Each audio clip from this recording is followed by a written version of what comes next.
This program features live coverage of an African safari and may include animal kills and carcasses. Viewer discretion is advised. Good morning, everybody, and good evening for those of you who's going into evening. Welcome back to and Beyond in Ghana on this very chilly morning. Be with myself, Sean. We got Owen behind the camera. There he is. Now, we were trying to get to a nice spot to watch that sun rising because it looks quite beautiful this morning, but we didn't make it there in time.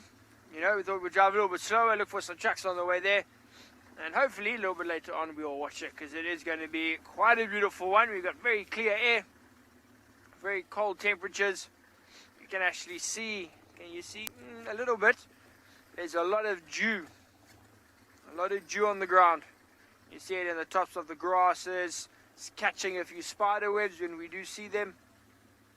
And if you give it like another, yeah, it's gonna stop. So you can show you can see it got that sort of whitish tinge like along the top, looks like a slight layer of frosting.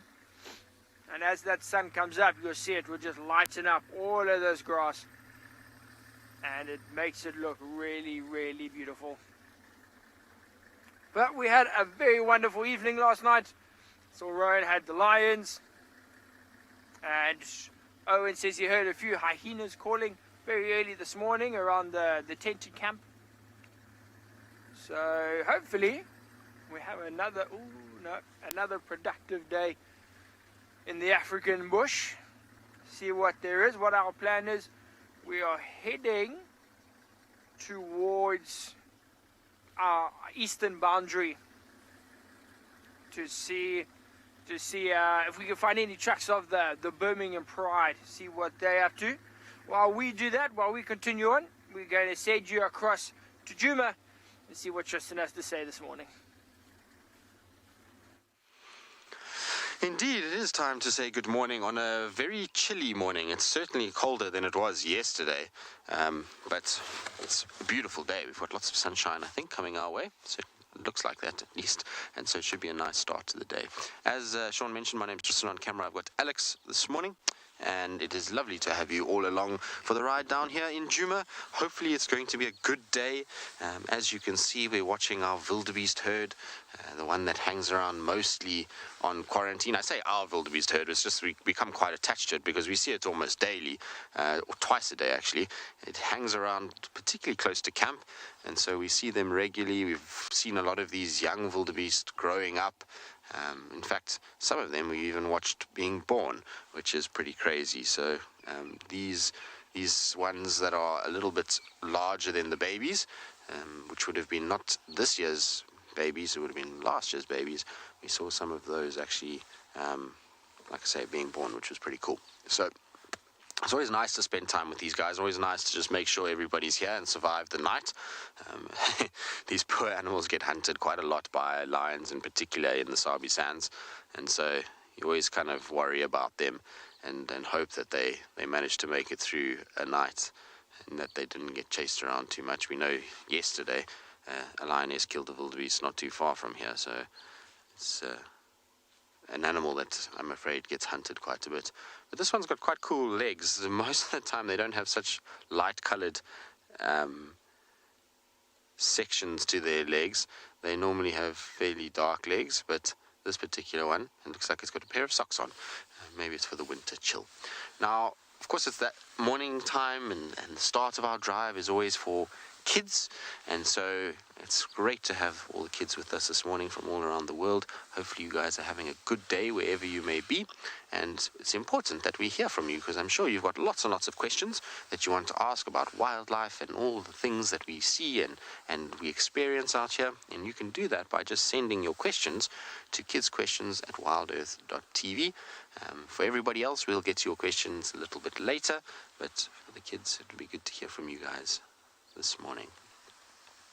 What a wonderful morning. You can see a little bit of golden light is just starting to come out.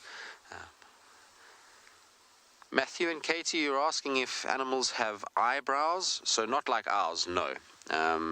And that's because a lot of the animals don't sweat as profusely as we do, and their fur will basically act the same way as what an eyebrow does anyway. Their bodies are almost covered in hair, and so it kind of stops that sweat running down in towards their eyes.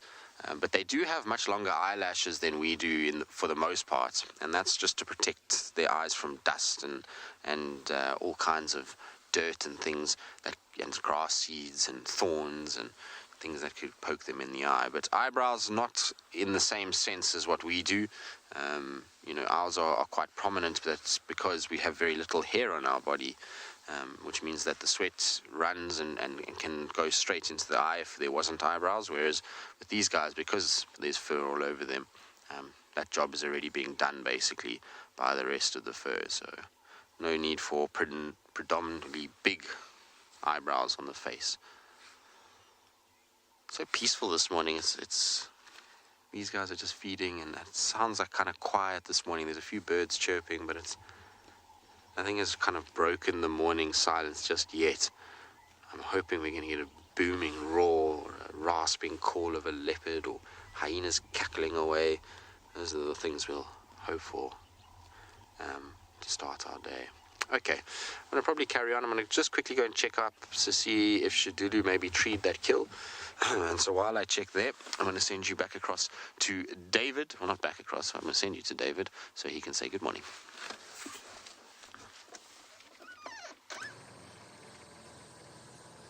Look at these beautiful inyala. Just hopping across the road here and into the bush. That might be the last we see of them, but it was a good start. And we wish you a very good morning. Here's some more. A lot of inyala. There we go.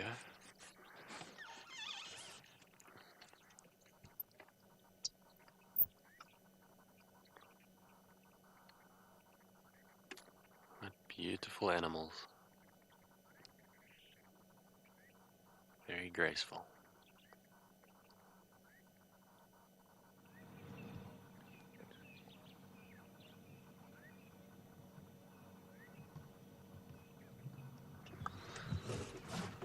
My name is David Hancock. On camera we have BK. And this morning we are out and about in Djuma, Sabi Sands, Greater Kruger National Park, South Africa. As Sean was saying, it is a brisk morning this morning. Tips of my fingers are cold. But thank goodness for warm clothes and coffee. Gets us moving and out, as this is often the best time of day to pick up on an elusive predator, which we are always in search of.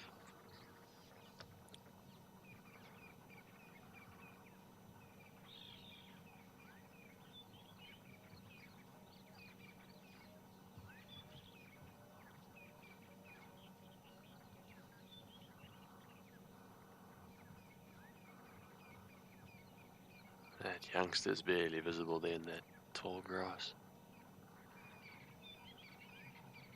Very secretive animals. They require thick vegetation, dense vegetation to be comfortable.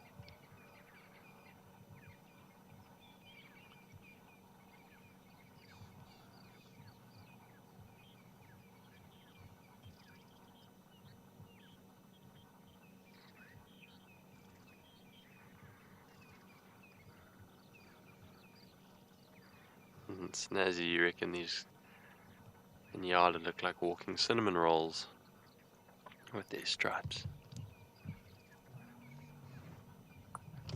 and white icing. I can see where you're coming from. It's a nice observation. Well, they've moved off, and so shall we. Let's carry on and see if we can find BK and I thinking about going to Simbambili, having a little bit of a look around there. So let's see how we go.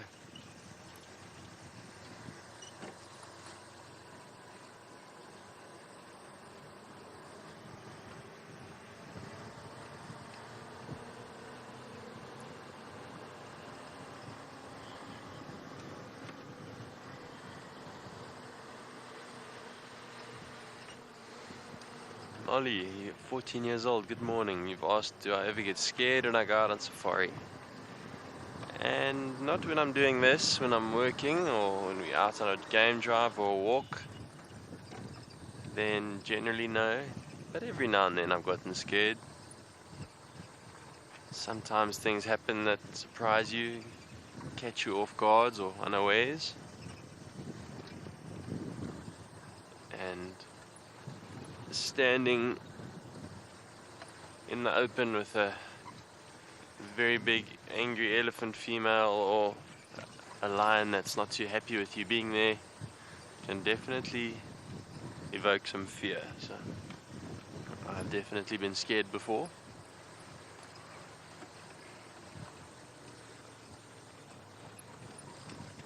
Which in a way is nice. It kind of reminds you of why this place is wild.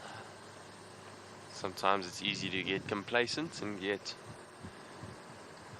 too relaxed. Every now and then little scares can bring you back down to earth.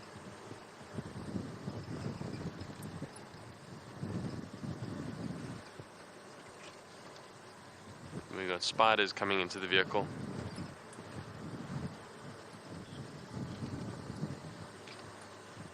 It's a beautiful day, the sun is rising, and on that note, let's send you over to Sean with his look at the sunrise.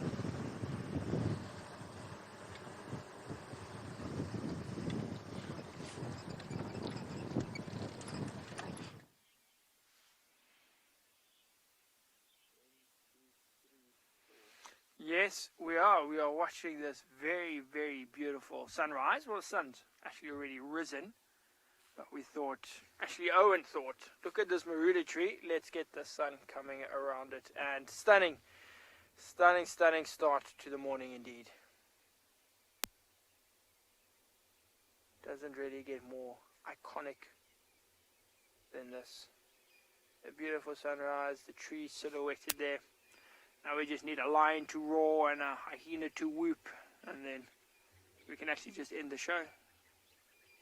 Start and finish on that fantastic note. But what we've done is, so as I was saying earlier, what we're going to do, we're going to see if we can find any sign of the Birmingham Pride, just so that we can know if they are still inside.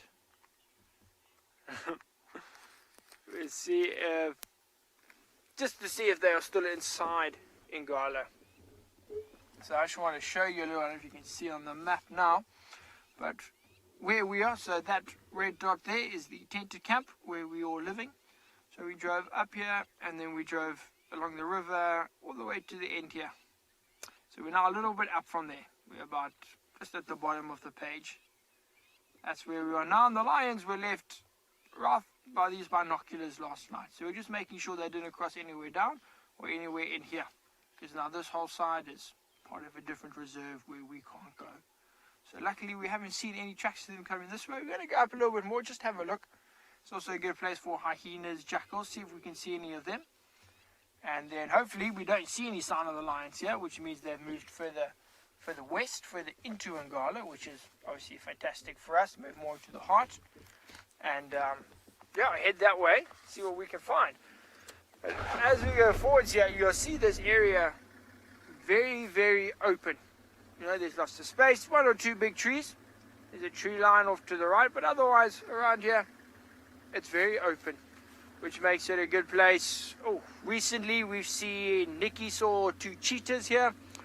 I saw that pack of wild dogs here, and there seems to be some running hyenas that might actually be playing with each other or fighting. I'm not 100% sure. I don't know, Owen, can you get that all the way down there? Yeah, got it. Okay, Owen's going to zoom in. We'll see what you can see. It's quite far.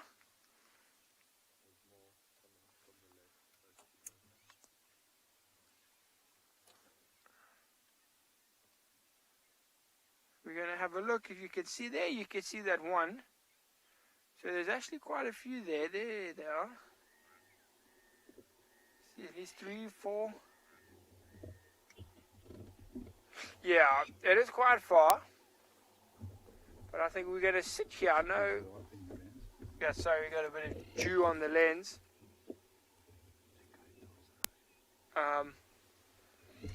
We got a bit of dew on the lens, so we're just giving it a wipe. Apparently a few more hyenas further down in front of us that are actually heading towards the road. I just want to have a look at those three and see if they're just playing, they're chasing each other, or they're possibly, you know, fighting over food. Maybe there's a little bit of scratch left or something. Remember, this is where we said the lions were. But now I think, and this is, you know, a somewhat educated guess, just with the amount of hyena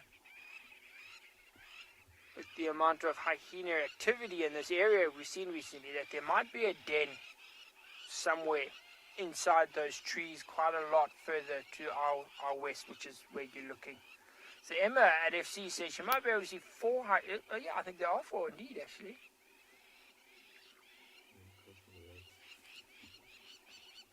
Yes, so I could see some hyenas crossing the road in front of us, quite possibly heading more. So where they're going, you've got to see now, a big open area.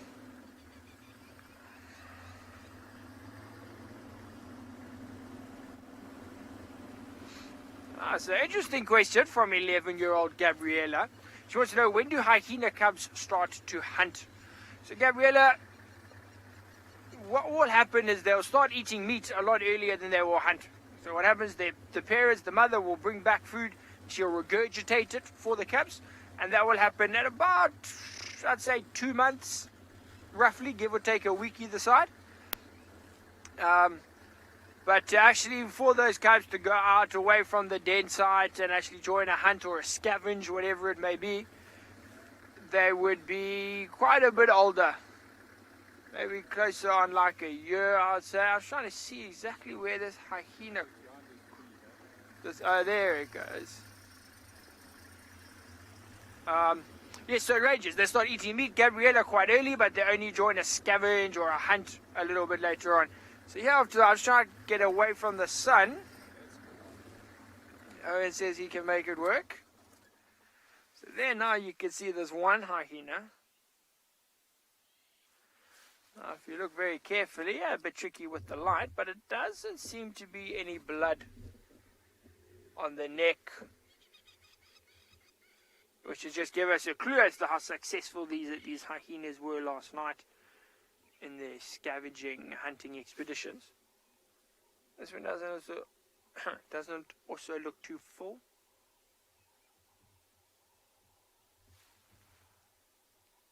That's quite strange. I mean, you saw those 4 just sort of chasing each other, playing around further back.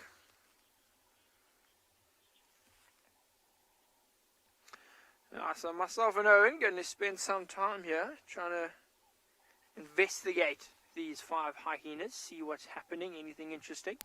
While we do that, send you across to Tristan, who's got some antelopes.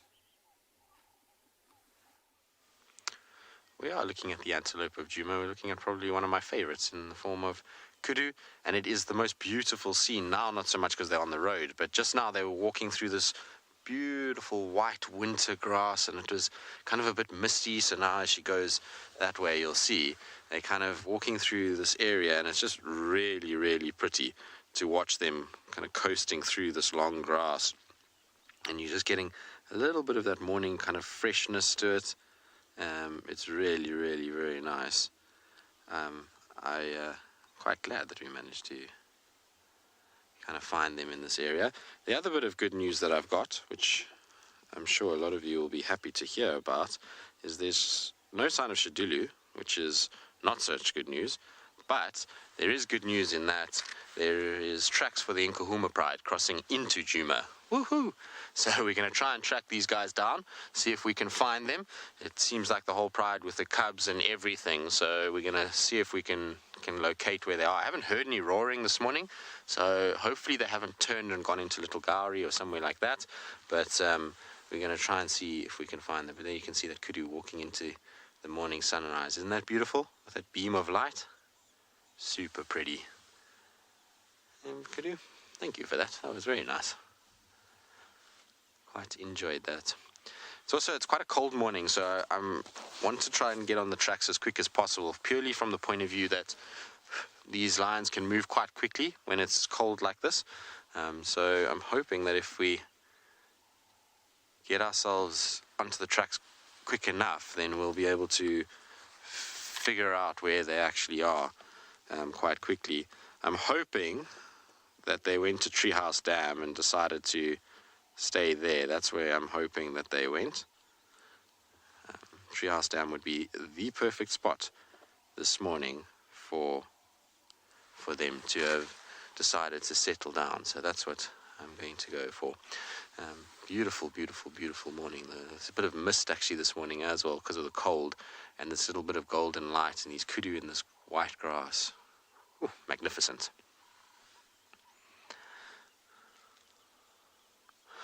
Molly, 14 years old. A difficult one for me. I like both. There's the element of the sunrise drive that I really enjoy, is the fact that it's a fresh start to the day, and there's this excitement about what has moved through the night, what tracks am I going to find.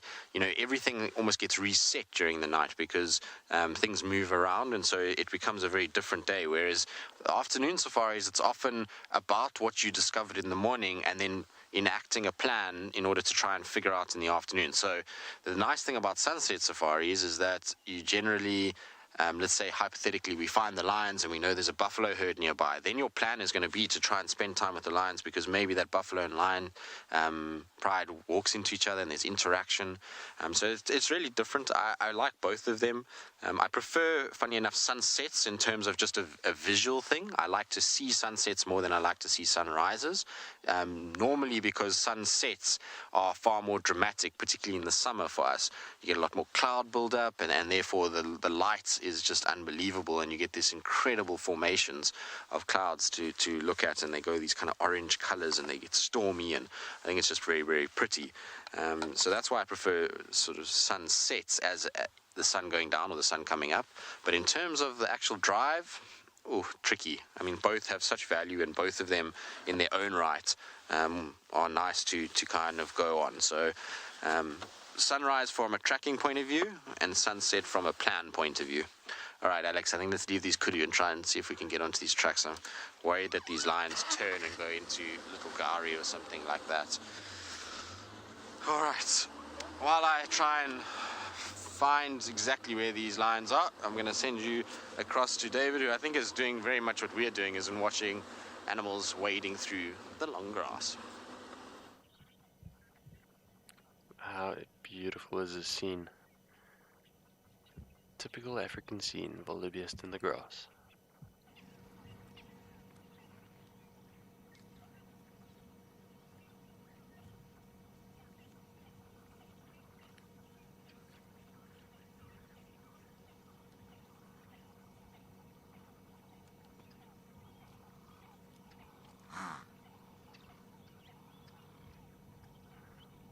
Look at that with the one snort. The bull has alarmed everyone as to something not being quite right. It's probably us. A little bit uncertain as to why we're sitting here looking at them.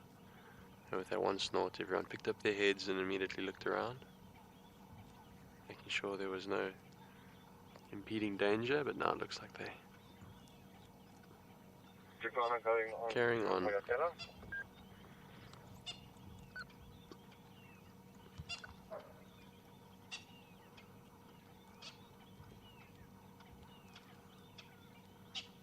We are right in that golden light hour.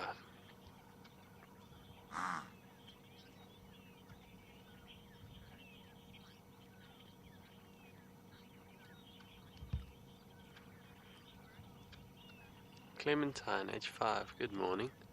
You've asked why do some animals have stripes? Like the kudu you may have saw with Tristan, and then some of them don't. Quite a lot of animals do have stripes out here. We had some in Yala this morning that had stripes. These wildebeest don't have white stripes, but they've got darkish stripes if you look closely. A lot of herbivores will have some or other striping or difference in color on their skin that we believe is used as a camouflage. It helps to break up the animal. So when it's standing there in the thick bush, not like that one's just right out in the open, easy to see. But that one maybe right there those black stripes on its body help to break it up, to almost make it look like it's part of the shadows and the vegetation behind it, the trees and the bushes. So instead of being one very obvious color, the different colors and stripes and spots that we find on our animals help to make them look like part of nature, which makes it easier for them to hide from things that want to eat them.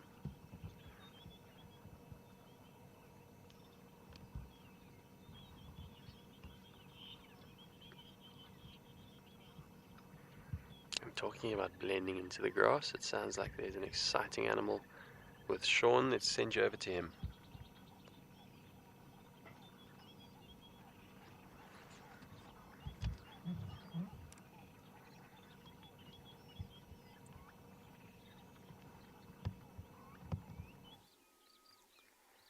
So we do actually have this hyena attempting to blend into the grass.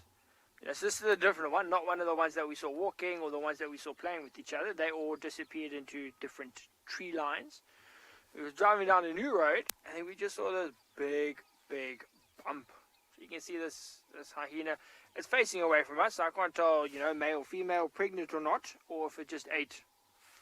Oh, looks like it ate like a male kudu. But we're not 100% sure. I would say it's definitely eaten though. Look how it's very, very rounded.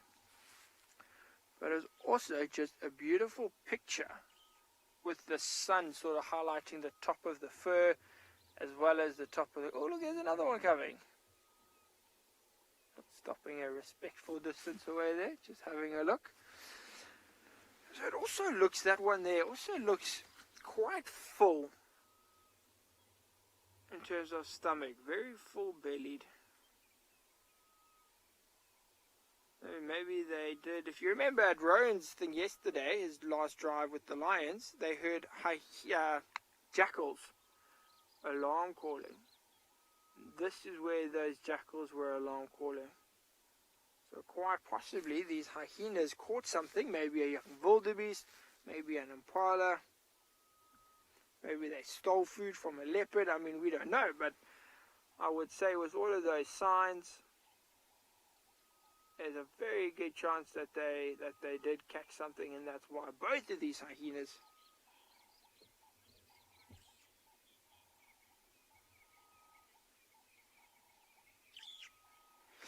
So Paddy, little 8-year-old Paddy, wanting to know why hyenas sort of scavenge food rather than hunt themselves. What is that? Is that another? Sorry, Paddy, I'll read you shortly. I don't know what that was. So I just saw something running across the right-hand side here. But, so Paddy, that's a good question. Look, when they do hunt, Paddy, they are very, very good at it. But I think for them, it's easier to scavenge. Scavenging could require a lot less energy, because you don't have to stalk, you don't have to chase anything down. You don't have to, it's a bit dangerous to hunt. Predators can sometimes get injured while hunting.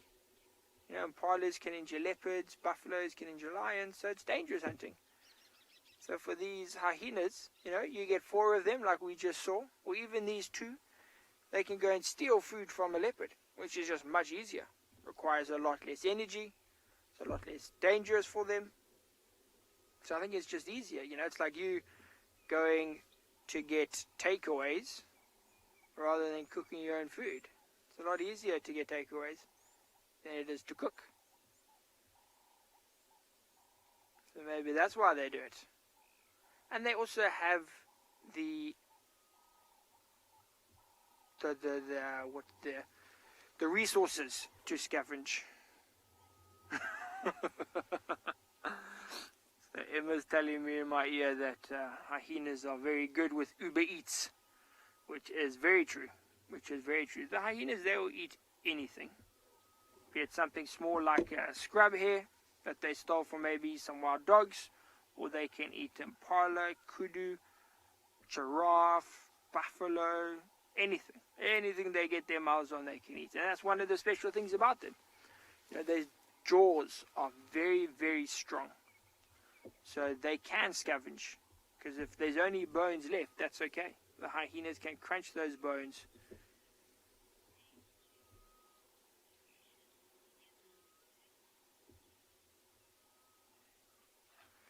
So this is definitely one of our younger viewers, 2-year-old Per, wants to know if when the hyenas do hunt, do they hunt by themselves or in a group?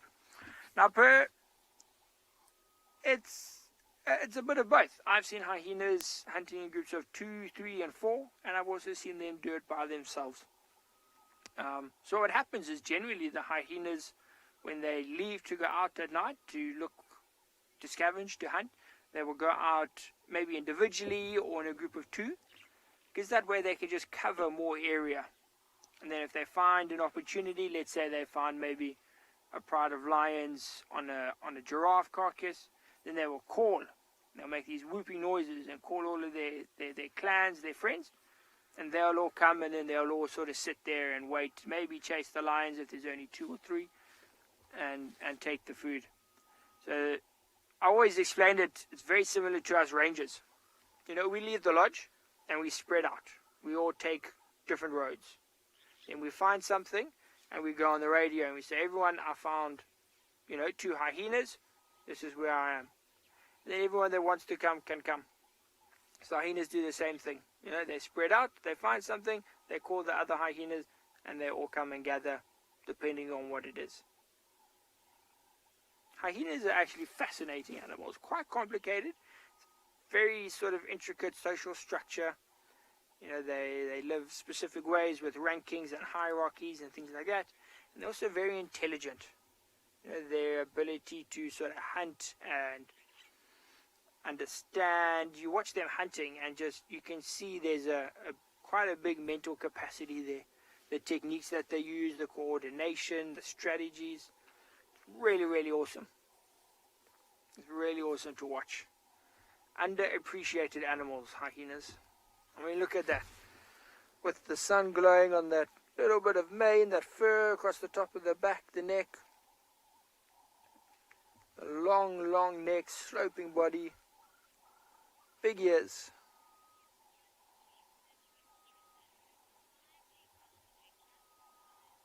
Ah, okay. So that's quite fascinating. So yeah, we've got these 2. Looks like that one might lie down and rest there. What we're going to do is carry on looking for the lions. And it sounds like Tristan may have found some of his own. Indeed we have. We found the Nkuhuma pride. Finally. It's taken a while, but we finally have some cats on Djuma. It didn't take long to find them this morning, even though their tracks were all over the place. They have walked and hunted and chased and gone in 5 different directions. And I was saying to Alex, we picked up their tracks all the way up near the big torchwood, close to where the kudu were. And I was saying to Alex that they always like to lie in this area close to Philemon's cut line where there's a little bit of sunshine. It's a place that they enjoy being in. Well, we just drove down here and managed to spot them kind of moving off into the bush, which is quite nice. So I'm going to try and reposition shortly, but you can see the cubs are here. I don't see any of the boys yet. They said their tracks are with the pride, so I'm sure they're around. We'll try and kind of figure it out and see. Everyone's just spread out in this sort of thicket area, and so I'm sure we'll kind of count numbers and get it all sorted at some point. But what it looked like is they marched the cubs to a certain point and then stopped and left the cubs behind, and then the females and the males went off, and it looked like they chased wildebeest and buffalo around, and then the cubs came out here with 1 or 2 of the sort of younger females. But I haven't seen any sign of the adult females yet. So I wonder if maybe they're not still hunting and this is just where they left some of the kind of young ones to fend for themselves for now, and then they'll be back later, because I see a lot of tracks still going away from this area. So it could very well be that that's what's happened. But you can see they're all scratching, unfortunately. That's a typical sign of mange. They are going to scratch themselves non-stop, but hopefully these guys will be able to feed and get the nutrition that they need and be groomed enough by moms for the mange to kind of not take hold too much, as long as they stay fairly healthy and they're at an age already where it should be easier for them to be able to fight off this mange, and they shouldn't have to worry too much about it. at this stage. Mange can be a dangerous thing when it comes to lion cubs, but I think these guys will be alright. They look like they're old enough to deal with it. A lot of you are excited for us that we found some cats. Yes, it is exciting. It's nice to have cats on the property again and to be able to have found them. It's been a tough few days, that's for sure. But the one nice thing is when you have lions, then unlike a leopard who's notoriously difficult to track down, lions for me are often a lot easier, and purely based off the fact that they big prides, a lot of paws, and generally like to walk on roads, so it makes finding them quite a lot easier than looking for a leopard. I always say 4 paws versus a pride like this, which has got over 50 paw prints. A lot harder to track only 4 as opposed to that number. But good to see these guys. The little ones are so big since the last time I saw them. The last time I saw the Inkungu pride, I think, was in September or October, somewhere there. So they look so big compared to what I saw last time. Now, who's 2 years old, is asking why lion prides need such big territories. Well, lion prides need big territories because they need a lot of food and they need a lot of water. And so that means that they've got to move big distances in order to find the food to be able to live. They can't be in one small little spot because otherwise they're not going to find enough food to be able to survive. They're going to get a situation where they're going to not be able to chase down things, and then they'll get weak and they die from there. So big areas allow them to find all the food that they need in order to live and to survive. Alex, I'm going to just move us slightly just so we have a bit of a better view of what's going on here, because everything's very obscured by bush. So we're just going to try and get ourselves into a spot where we can kind of see things a little clearer. Shame, guys, are you all scratching? Oh no. Not great that they've got mange. The problem with mange also is with these cubs is because of how sociable lion cubs are and how much they play together and lie together and roll on each other. They just spread the mite from one to another, and it makes it a lot more difficult for it to clear up. When you see adult lionesses or adult lions, they generally will just move apart slightly and they'll kind of groom themselves, and the mite doesn't transfer as easily as what you see with cubs. Cubs always huddling together, particularly now in the winter months where they lie in this small little kind of puddle of lion cubs. So they transfer the mites a lot more because of it.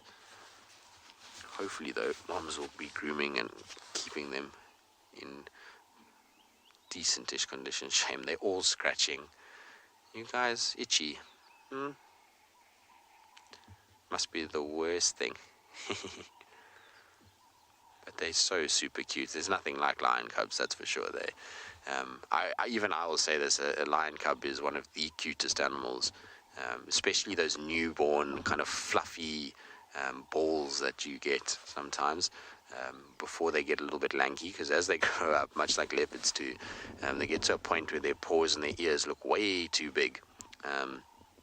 And they start to look a little bit awkward, but when they are tiny, everything is just round and fluffy, and I must admit then that's when lions are at their most cutest point.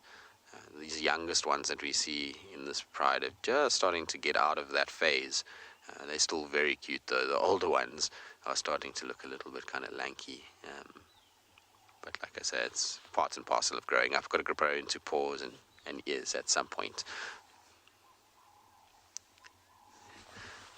Kaylin, who's 10 years old and from Ireland.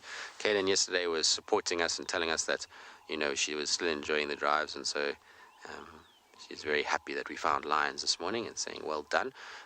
I'm very happy as well that we found lions this morning. It's really nice to have them on this side of the world.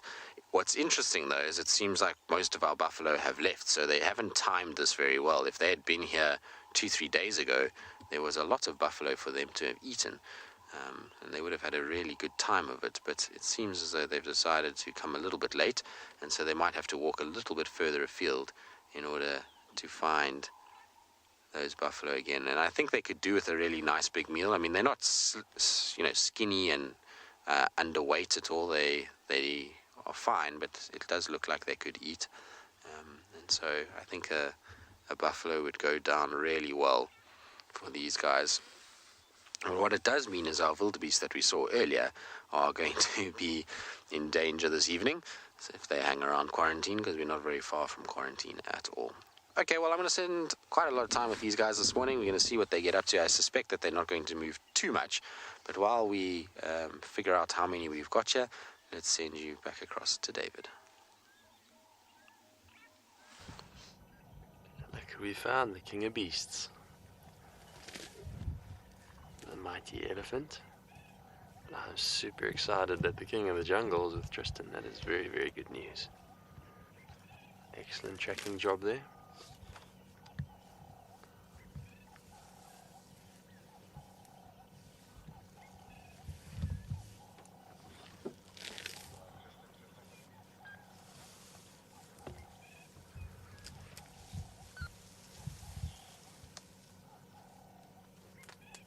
This is a beautiful elephant bull.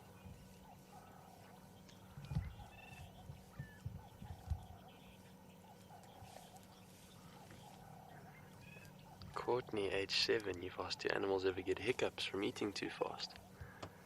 I'm not very sure, but it does make me smile to think of elephants with hiccups. I wonder how they cure it if they do get hiccups. I have no idea, but if they did, I suppose it's difficult for them to do a handstand. Also difficult for them to drink a glass of water very quickly. Maybe they stick their trunks in the dam and hold their breath. I'm not sure how they would get rid of hiccups, but I don't really think they get hiccups. Haven't seen it anyway.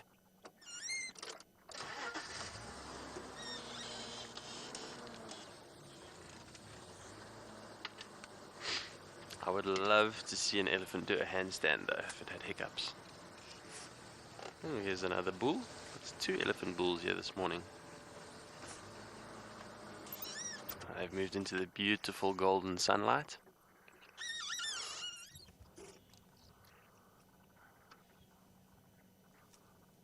My dog sometimes seems to have hiccups. It doesn't really sound like our hiccups, it's more like a funny breathing that they do, but I'm not so sure it's the same thing.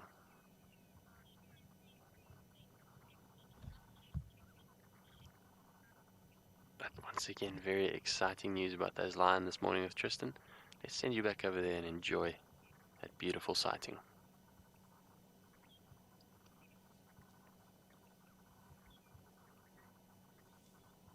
Well, it is exciting news, David. It's very, very cool that we've managed to catch up with these guys. Like I said, it's been so long since we've seen them, and I mean, David too. Both of us haven't seen them in ages. I'm sure David will be really excited to get here this afternoon and spend some time with them. But it's going to be interesting to see where they go from here. Nkuhuma Pride's movements are so kind of random at the moment. They seem to be going absolutely everywhere, from Mala Mala all the way to here. It's tricky to kind of know what they're sort of, why they're walking the ways that they are, but I suspect it's something to do with the males and just trying to protect their cubs. Maybe it's also to do with pressure from other prides, but their movement has really changed. You know, this was a pride that used to spend 90% of its time between Djuma and Buffelshoek, and very seldom into the Manyeleti, but would go into the Manyeleti even a little bit as well. Now they spend more of their time in the old Styx Pride territory. So where we are now is where we used to see the Styx, and everything to the south towards Mala Mala was where the Styx would go. But because the Styx have become so nomadic and are moving around all over the place, it seems these guys have shifted a little bit further to the south now, and the Torchwood Pride and Talamati Prides are enclosing from the east and the north southwards towards Djuma as well. So at the moment we're sitting basically in the middle of 3 lion prides, and the evokers cover all 3 of those prides. So it's why, you know, we're seeing the evokers covering quite a lot of distance, and why they sometimes can be hard to track down. But in a way, it's a nice thing, because it's giving us a lot more variety when it comes to our lions. Before we were really kind of Nkuhuma Pride only for a long time, but now there's always a potential to see 3 different prides, which is really nice. The evokers, though, I'm sure keeps them very, very busy, that's for sure. Alright, well, unfortunately it was that time of the day where our kids section of the drive, kids portion, is over. It's not to mean that we won't answer any kids questions, so kids, if you're still going to watch for the rest of the morning, feel free to ask questions. But for everybody else that's joining for this section of the drive, it's good to have you along. Welcome. And remember that you guys can start asking questions now using the hashtag WildEarth or at FC on the YouTube chat streams that you're watching on. Ooh, big scratch. Make sure those claws are nice and sharp. You can see the little ones, at that age also where they're quite playful. I love watching when lion cubs are at the age of that one that's scratching, because they typically have a lot more energy and they get quite bored quite quickly. So unlike tiny little cubs that generally kind of bumble about and just, suckle from mom and otherwise are fairly sort of quiet in their ability to do things, these guys at that age, they become super naughty. And they want to bite everything because they start teething. They want to play with one another. They want to play with mom. If the males are around, they want to go and pull on their manes. And it just really makes for a nice viewing to be able to get these guys at this age. So hopefully between this morning and this afternoon we'll see lots of playing between them. Adele, to be honest with you, I wasn't 100% sure, but I'm told that there's 6 adults and 8 cubs, and then the 2 evokers if they're with them. So I think that's what it is, which would make 16 members. But we definitely don't have that many here that I can see. I can see 1, 2, 3, 4, 5, 6 adults. Okay, so we've got the 6 adults, and I don't know how many cubs. I haven't counted them yet. But I know all 8 cubs were seen with them not a few days ago. So yeah, they seem to be accounted for, but I don't know where the boys have gone. Their tracks are definitely here with them. Often what you find, though, is when a pride lies like this, that the males sometimes lie a little bit off to the side. They don't always lie right up in amongst the other lions. They sometimes just will pass out kind of close by, especially if there's not any females that are in estrus, and they're quite happy just to sit on their own a little bit further afield. And like I say, I did see their tracks going down towards maybe Treehouse Dam, so maybe they went for a bit of a drink, or they've gone deeper into the block here. You can see every now and then one of the lionesses gets up and moves slightly northwards, and I suspect it's also because the sun is starting to get up and they're starting to kind of warm up a little bit, so looking for shade is why they're going deeper into the bush. But they look good, though. The females all look super healthy. We've got Purple Eye is the one that is closest to us, so she's kind of got her back and her shoulders facing our direction, so that's her over there. I'm trying to work out where everybody else is and who everybody else is. It's pretty tricky through all this vegetation to actually see which lionesses are where, but I'll try and see if I can find where Amber Eyes is and Ridge Nose. Could have been Amber Eyes, the one that we were looking at before this. I can't see her, to be honest with you, and my screen is really not great, so it's difficult to know if it is Amber Eyes. She's behind a whole bunch of bush for me, so even with binoculars, all I can see is her ear. But I think it's her. Yes, it looks like. Is it her? It looks like her. So she is here, obviously, and then where's Ridge Nose? Ridge Nose was right close to us at one point, but she's got up and moved. I think she's the lioness right at the back. Just trying to see. Nope, can't see her. Dina K, it's interesting. So for those of you that kind of have joined recently and don't know much about the Styx Pride or what's been going on with them, Dina's asking about the Styx, so I'll just fill you in quickly on kind of the history of the Styx Pride. The Styx Pride has been being viewed in the Sabi Sands for as long as pretty much these lodges have been running. So they're a very old pride, within the area. It's one that has been followed numerous times, and it was a pride that was really strong at one point. When I first came up into this northern sector and first saw the Styx pride, they were 11 members in the pride. But slowly but surely, through a series of very unfortunate events and a lot of change within the male section of this area, so the Mapogos, the Majingalans, the Mid-Timbers, Birminghams, and now Evokers, it's meant that the Styx unfortunately suffered quite heavily to a loss of lions. That then, coupled with the fact that they had a really bad mange outbreak in the pride for a while, has meant that the Styx pride was whittled right down. And they were under the guidance of a very old female for a while, and she used to take them kind of between here, Djuma, and Mala Mala. That was their kind of track that they used to walk, a little bit onto Arethusa, a little bit towards kind of Nkoro, but mostly Little Gowrie, Djuma, Hofmans, Mala Mala. That was kind of Styx area. That old female then died, and it left the pride kind of almost rudderless in a way, and from there they just started to become nomadic and started to move. And I believe now there's 5, I think, in the Styx pride. I might be wrong, 5 or 6, and that the Nkuhuma male, so the Nkuhuma, that male that was from this pride that left recently, has joined up with that pride lately, which is quite interesting. But anyway, and they've become very nomadic. So they've been moving and been seen in the south of the Sabi Sands, the west of the Sabi Sands, this northern sector. So they're almost traversing the entire area, and no one really knows why. It's probably due to the fact that that old female was killed, and from there they're trying to find a place to settle down, and they may be just getting pressure wherever they go, and that's causing them to be far more nomadic than they were. It's also maybe because the male-lion dynamic has really become quite interesting within the Sabi Sands. We have, for the first time in probably 11 years, we have a very, very, very low number of male-lion coalitions, comparatively. I mean, we do have lion coalitions, but it's not like it used to be, and a lot of them are quite old.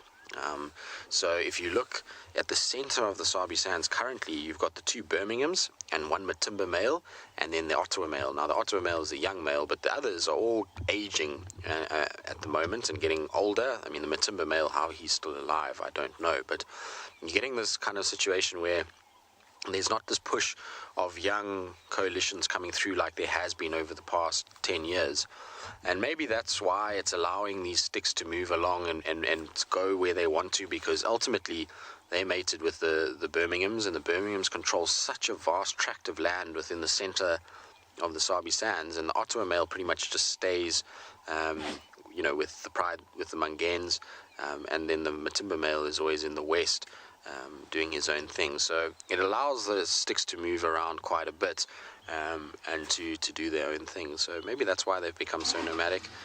They're also, unfortunately, being a much smaller pride, facing off against really large numbers wherever they go. The Ottawa pride, the Mangane pride, the Nsevu pride, the Nkuhuma pride, the Torchwood pride, Talamati pride, all much bigger prides, and that's what they faced with. So maybe what's happening with them is they unfortunately are having to maneuver themselves and shift and change and move according to where these bigger prides are operating and where these bigger prides are potentially pushing them around. But whether or not we'll see them here, Dina, is the answer to your question now that we've kind of covered all of that. I'm not sure. I suspect that in time things will change, and maybe they'll come back up here. Given the fact that they've got, 2 young boys, and maybe those boys get chased by males. I think it really depends on the male lions as to whether or not they end up this side, and where the Nkuhumas start to settle down again once they've decided where they're going to kind of move around, and then maybe we'll see them, but I'm not sure. Lion dynamics have really been amazing to watch in the Sabi Sands over the last 10 years. In my time here, things have drastically changed. When I first started at Chitwa, in this northern sector, the Styx pride used to be seen on quarantine regularly. That's where they would go.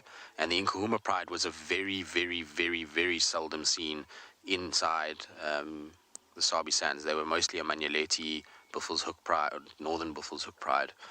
And so things have changed. And we used to see, actually, funny enough, we used to see the Salala female, the original tailless female, with the 4 Mangani adults, And they used to be as far north as Quarantine as well. We used to see them on Chitwa, we used to see them on Nkoro, we used to see them on Elephant Plains.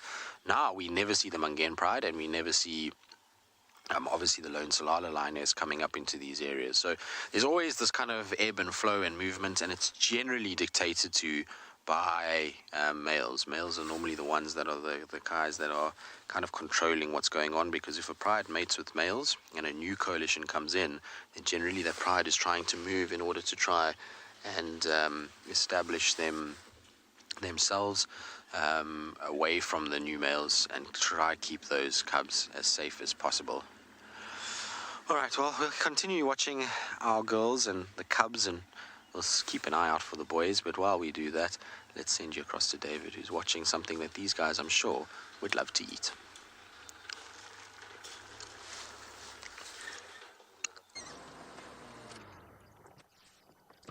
Well, it's a little bit of a tight squeeze here, but there is a giraffe in the distance. Lovely to just have a quick look at them this morning.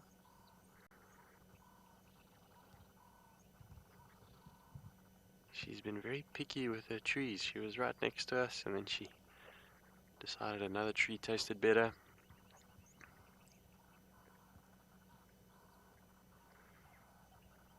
Giraffe have the benefit of being able to pick and choose which trees and which leaves they're looking for, because they're the tallest things out here, so they can reach the upper canopy that no other mammal can. One of our favorite creatures out here. They're just so bizarre and funny looking, but also majestic in the way they walk. Well, we're enjoying this morning. We're exploring a little bit on the Simbambili property. And it's a lovely, lovely morning.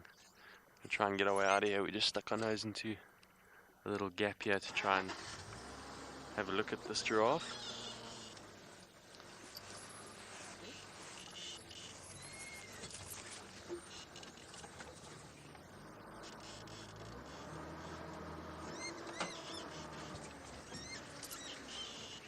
Matthew and Casey have asked, do elephant, much like giraffe, lie down in their sleep? And sometimes they do. Giraffe have a funny way of sleeping. They're either taking a nap on their feet, or they kind of go down on all their legs and wrap their head around so that it rests on their bum.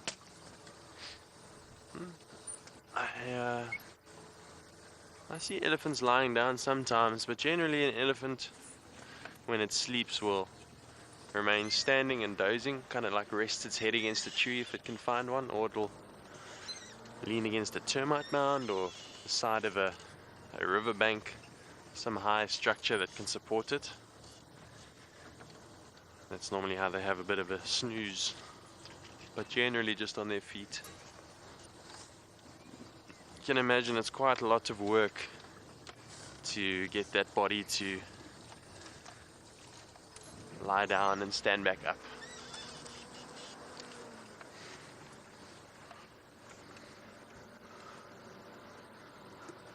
When we stopped for that that giraffe, we saw leopard tracks. I just wanted to quickly see if we can pick up on them again and see how fresh they are. Tammy, you've said that no two giraffes have the same pattern. I think you're quite right. Like human fingerprints, all these animals have slightly varied patterns on their skin. That's what makes them unique. It's what makes nature so special. I'm going to see if I can pick up on these leopard tracks that we just had recently. While I do that, let's send you back over to Tristan with his lion.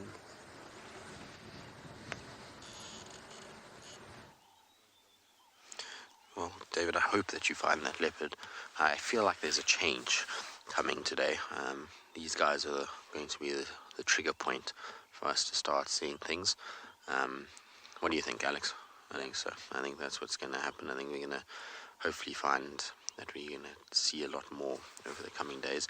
I'm interested to know where Dave actually is, because if it's anywhere in that northwestern block or the eastern side of Simbambili, those tracks will be good because I drove all those areas yesterday, and there were very few signs of leopard tracks. It was just the track for a male on the fire break, but it was from the day before that we had tracked. So hopefully they are fresh, and hopefully that he'll be able to find them. It seems like Shindulu's kill was stolen by hyenas, and she's not there at all. So that's at least maybe she could be on our side and milling around, or maybe she went to Simbambili and went and drank in One-Eyed Pan. Might be worth following. And so that's one. And then Hukumuri hasn't been found. The guys just got an update from the Arathusa guys now that they said that they haven't seen Hukumuri for a couple of days, and there's no update on Tiani either. So there's lots of leopards around that could potentially come into Djuma. So hopefully we'll find them. There we go. David's on One-Eyed Pan Road, so we drove that road about 4 times yesterday. So if they're on top of our vehicle tracks, then they're good. And if it's for a female, I would almost be sure that it's Shidulu heading there. It's not far from where she had that kill. It was the closest water point, and we were discussing it yesterday. And so maybe she went there for water after she lost that kill to those hyenas, and is now kind of just doing a territorial patrol. Her daughter wasn't at the kill either last night, apparently. The guys went and checked. So Kara wasn't around. I don't know where she is at the moment. Don't know where Siseka is. So it could be any of those females up that side. But for those of you that have been wondering about Sibui's cubs, apparently they've just been found now on Little Gowrie, and are healthy. I think they said they're on a kill. I can't remember now, actually. No, they didn't say anything of whether a kill. I did ask though. But they're on Little Gowrie, which is good. So at least we know that they're healthy, but no sign of mom at this stage. So hopefully she'll bring them across to Chitwa. I'm dying to see them. I haven't seen Sibui's cubs yet. In fact, I haven't seen a lot of the young ones, even Kara, which is a surprise. After 17 months, you would expect us to have seen her, but I've never really had much luck with Kara. I can see Shidulu every now and then, but not Kara. Oh, that is the cutest face. Look at that. Mom makes the best pillow when you're a lion cub. You can see that one is just snoozing, and you can imagine after a cold night that it must be so nice just to kind of cuddle up to mom in this warm sunshine and just have a nice snooze. We all know what it's like when it's a cold day, and you find a place on a bed where there's a bit of sunshine. It makes you feel quite drowsy. Frank, yes, it will do. So mange is something that thrives the drier it gets. So it's why in the drought period the Styx Pride really suffered with mange. The Nkuhumas had it for a bit, the Birmingham males. It's something that is prevalent the drier it gets. And so if they've got it now, it's going to be a tough winter for them. You find that the mite doesn't do well in wet conditions. So if it rains or the grass is wet and long periods of damp, the mite doesn't breed nearly as well as it does when it's dry. Also body conditions of the animals, due to the fact that there's such vast temperature fluctuations, means that they get a bit compromised like that, and so they end up the mite starts to proliferate, and you find that as long as winter goes on, the mange often gets worse rather than better. But as soon as the rains come, then generally it starts to clear up and get better. The thing about mange, though, is that what basically happens is when the mite is on the body, it ends up dehydrating the animal heavily, because obviously it's feeding off of the body as a parasitic individual. And in the winter months, what you find is if they're struggling to find water and things like that, then dehydration takes hold quite quickly, and it particularly affects younger, smaller animals. They've got less of body area to work with, and so when the mites proliferate, it can become really tricky for them to survive. And these guys, I think, are past that point. I think they're at the point now where they're really old enough that they should be able to deal with it. They might look really bad during the course of this winter. We might see them with a lot of scabs and a lot of loss of fur, but I think they'll be strong enough and big enough and already on meat that if the pride can continue to eat well and provide nutrients and find water, which they should do given how much rain we've had and all these dams are full, then they should be actually okay. I don't think we'll see what happened to the Styx pride. A lot of you might be wondering how bad mange can actually get when it comes to these animals, so I'm going to warn you now. I'm going to show you a photograph of the Styx cubs back in the day. It is not a pleasant photograph to see. So if you don't want to see a lion cub that is in bad condition, then please don't look now. Just trying to find it for you guys quickly. It's a horrible thing to see, but it is interesting in a way because it shows how severe mange can get in the course of a winter period. So this was the last cub that survived from that pride. You can see they're a lot smaller than the cubs we're looking at now, but this is how that cub ended up looking out.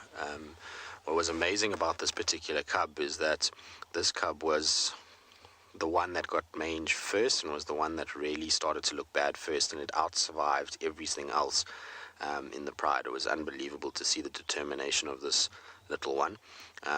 It really, really did well. This was probably about 2 weeks before it eventually died, but you can see how much fur it's lost and how many scabs it had on it. I mean, they really got it bad, and this was kind of during the drought. This is just the other side of him, so it was really very little fur that was left by that stage. So mange can be a terrible, terrible thing. But these cubs, like I say, being older, the fact that the females are going to constantly be grooming them is hopefully going to lead to a situation where, you know, these guys will be a lot better off than what these are. And already we can see, I mean, they don't look in any way close to what these looked like. And you know, they'll end up probably being a lot better off. And like I say, they should survive. I don't think these guys will be too badly off.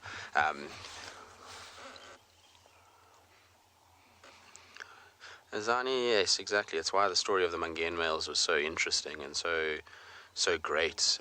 It's such a pity that Mangane male passed away just as he was starting to look so good. Yeah, it was terrible to watch them as well, you know, in the condition they were in. But their situation was very different to what these cubs' situation is. So even though they were much older, and you might say, well, they were older, but they still died. It's not because of the fact that they were older that they were going to necessarily survive. The difference is that they got ousted out of their pride. For some reason, their moms just decided they weren't going to look after them anymore, and left them at a very young age. And they had to travel their entire length and breadth of the Sabi Sands looking for food. And they then contracted mange, and on top of it were struggling to find food.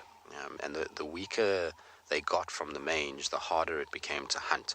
And we know when they started to join the Nkuhuma pride, when there was the two of them initially, that they were basically just skinny and covered in mange, and that was all just due to the fact that they had compromised immune systems, which meant that they weren't looking after themselves as well. The grooming became less and less, and they were just trying to find scraps of food wherever they could, because hunting had become so difficult for them at that age. In a pride like this, these cubs are not having to hunt for themselves.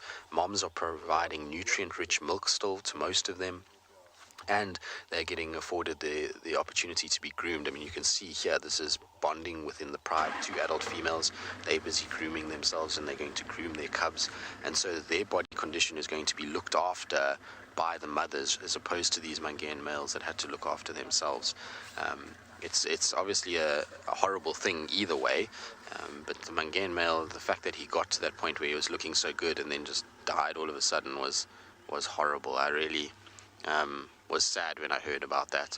I was really hoping he was going to survive. In fact, all of them, I mean, all the Mangane males that we saw here, I was hoping that they were going to form a nice big coalition with the Nkuhuma male. It would have been so nice to have had the Nkuhuma male having 2-3 friends that he could have gone around with. But it seems like he at least has made friends with the young Styx male, and so hopefully those two will form a coalition together. I heard a report the other day that they were lying up together and we're right close next to one another, which is good news. And I'm glad for the Nkuhuma male as well, because, you know, life on your own as a single male lion archer is certainly not easy.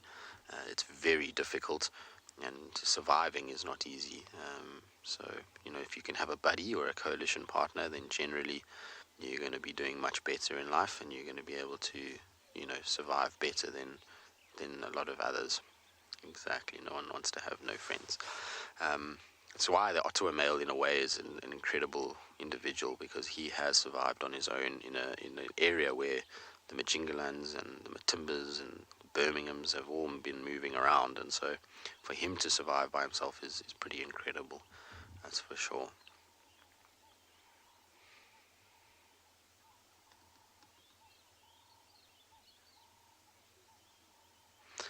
Beverly, no. I've never seen two prides join together and stay together. Males, yes. So males from different prides joining together and staying together, that I've seen, but not prides.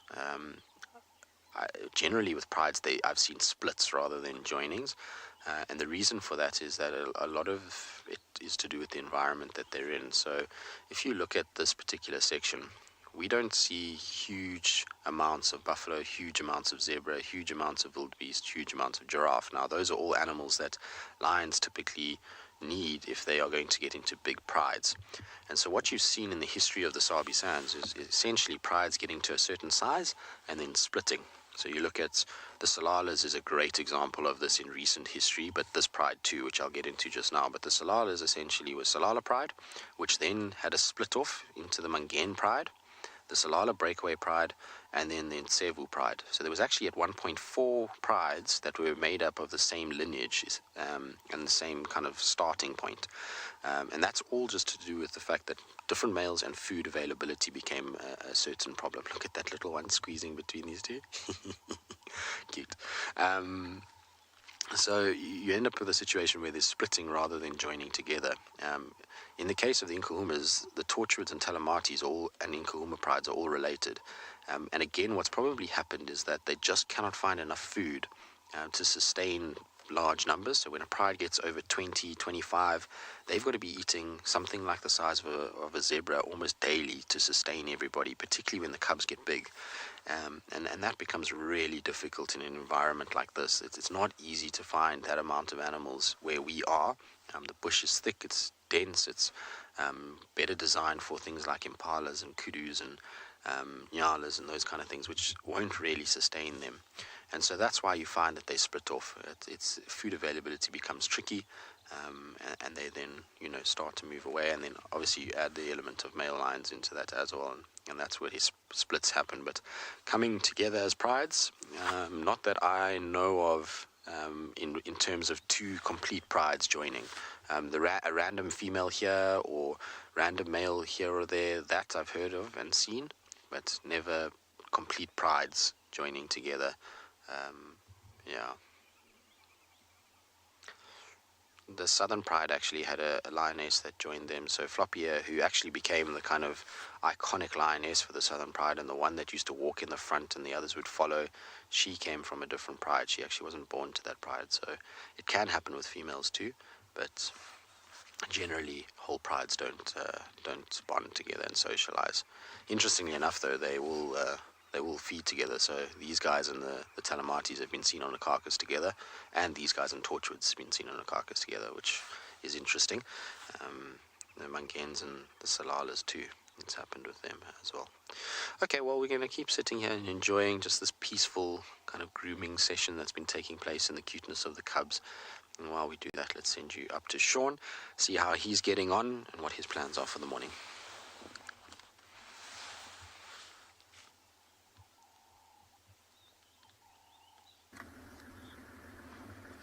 Okay, so we have still been searching for our own lions.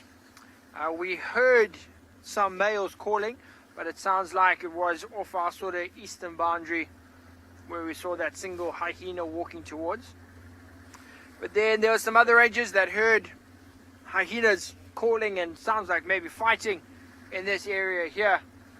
So we thought we'll come down this side, do a bit of an investigation, see what we can see what tracks there are, anything actually worth following on this side.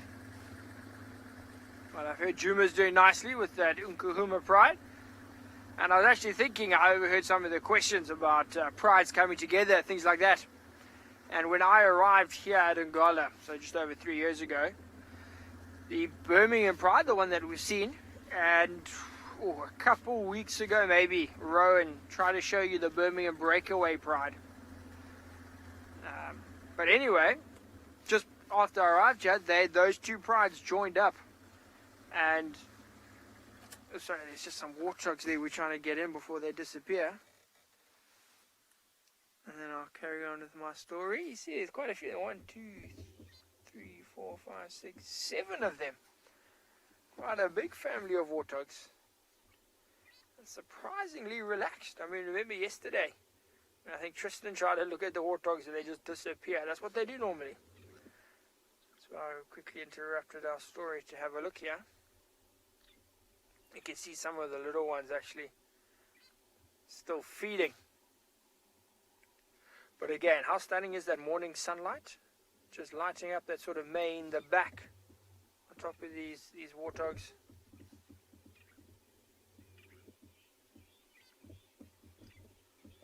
Beautiful. I've never seen such relaxed ones out here sort of away from the lodges. But I mean, look, the fact that they are all here, you can see the impalas, you can see the warthogs, all looking quite happy actually. You know, just feeding, grazing around here. You look at this area. Yeah, Chashak, indeed it is a warthog party. Quite a big warthog party. Quite a big one. And this is the perfect area for them to have a party. Oh, that's beautiful. It's the biggest warthog party, as I said, that I've seen sort of out here in the field, for want of a better word. Very relaxed. Look at that one, just almost disappears when it goes into the shade, especially with the grass at this sort of height. It's almost head height with that warthog. So when it goes into the shade, they disappear. Yes, so I think we had a comment from Sarah saying the tails are really cute. And it is, especially when they run. Sometimes with those little ones, in this longer grass, all you see is the tail sticking up. And you just see this little thin black tail just moving through the grass. For those little ones that you can't actually see now, I think they've gone behind the bushes.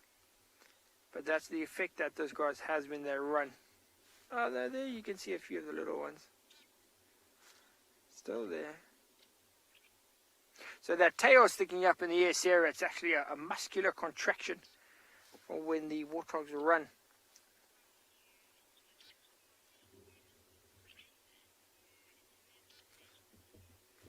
So we are going to watch these warthogs and then carry on investigating around here, see if we can find those hyenas, what they were calling about. But while we do that, sounds like David trying to make friends with the hippo.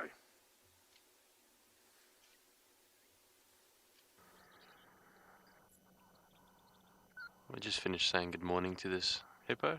He just replied with some snorting, and all is well here at Simbambili Dam. We followed male leopard tracks down the fire break to the dam, but nothing as of yet. Perhaps the leopard picked up on the smell of the impala. Perhaps it was responsible for this impala that we have floating just off here to the left of the hippo that Tristan found yesterday. Kind of bizarre, an untouched impala ram just floating there.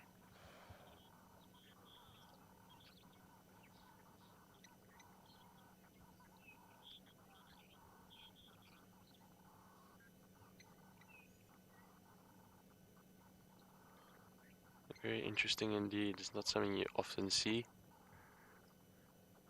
We can only speculate as to how this impala got in here.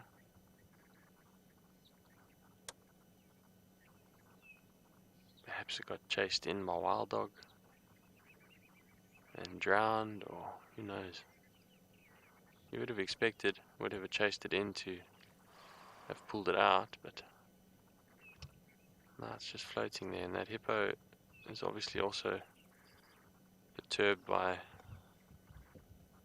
this rotting carcass in this little home of water. Can't be smelling very nice.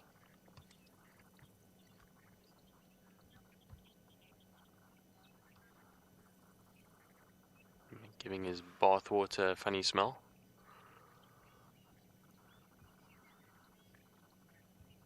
Hippos have been documented to show great interest in carcasses. I'm sure he's given it a nice smell and sniff. But other than that, the only thing that seems to be touching that impala are the terrapins. I don't see any right now, they've gone under, but if we see them nibbling on it again, we'll have another look.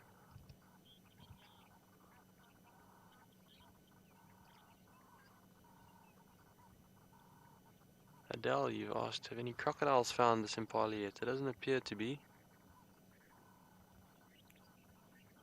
Perhaps there's no crocodiles in here at the moment. You see its horn at the back there.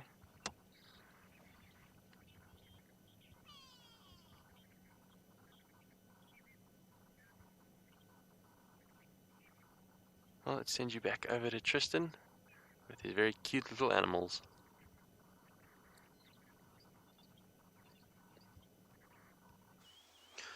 Right, well, yes, we are with cute little animals. You can see from one carnivore that is social to another carnivore that is social. That's the dwarf mongoose. We're still sitting with the lions. These guys are just close by. They're at a big termite mound that is very prominent off the edge of Philemon's cut line, and I'm sure they're quite happy that the lions have moved off into the bush, because it's allowed them the opportunity to come out and sun themselves and get nice and warm. If the lions were lying around there, the poor things would have had to stay into the mound until the lions moved off, because young lions will chase little cubs like or little dwarf mongoose like that, and would have made for a very bad day for them. But I've just been sitting listening now, as you might have heard, caught me, Alex and I talking a little bit, but we were chatting about impala's alarm calling. We can hear impala's snorting. So Emma, I'm going to take my earpiece out for 2 seconds. I do apologize, I know we're live, but I just want to listen because it's hard to hear with an earpiece in.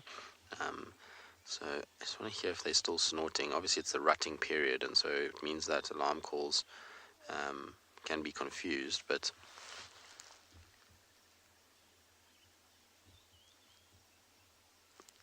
definitely sounded like there was an impala alarming.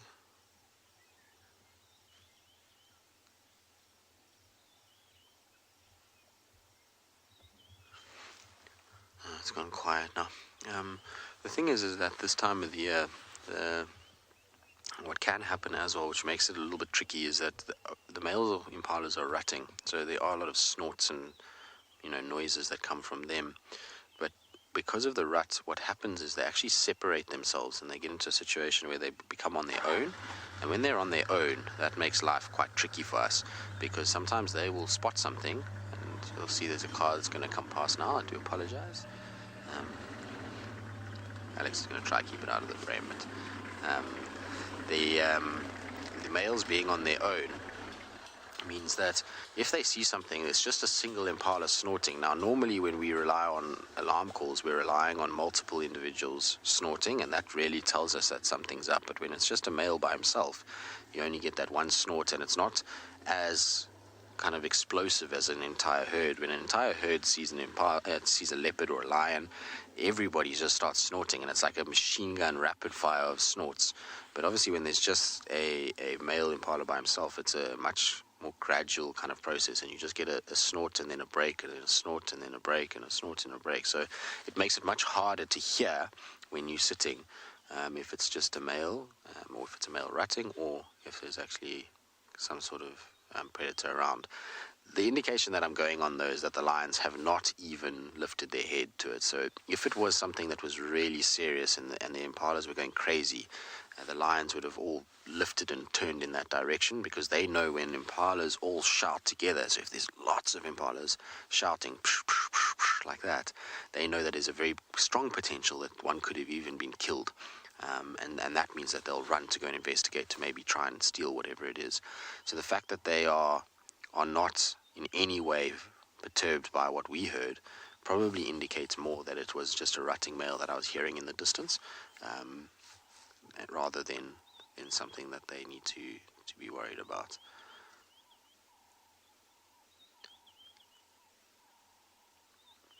Tough time of the year to rely on impalas, I'm afraid. Alex, should we just try reposition? I just want to try and see if maybe we can just get a slightly better view of the rest of the pride, and actually just see if maybe the boys are here, because, oh bless you, there's one that just sneezed. Watch your head there, Alex. It's going to be a little branch.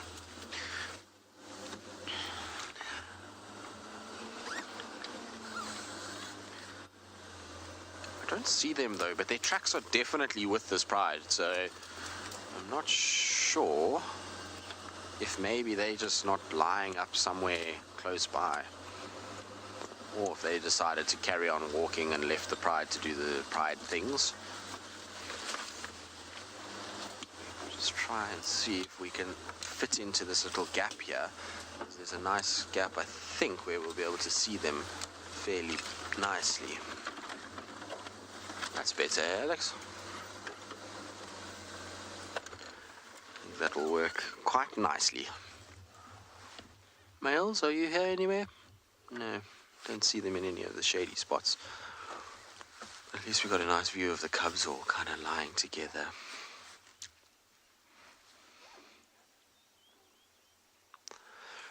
Joshua, it depends on, obviously, the injuries, because for a long time, so I actually don't know what injuries they've got at the moment. I know Blondie was limping, and Dark Main's been limping a little bit for a while, and, you know, so male lions do limp. There's a lot of male lions that do it.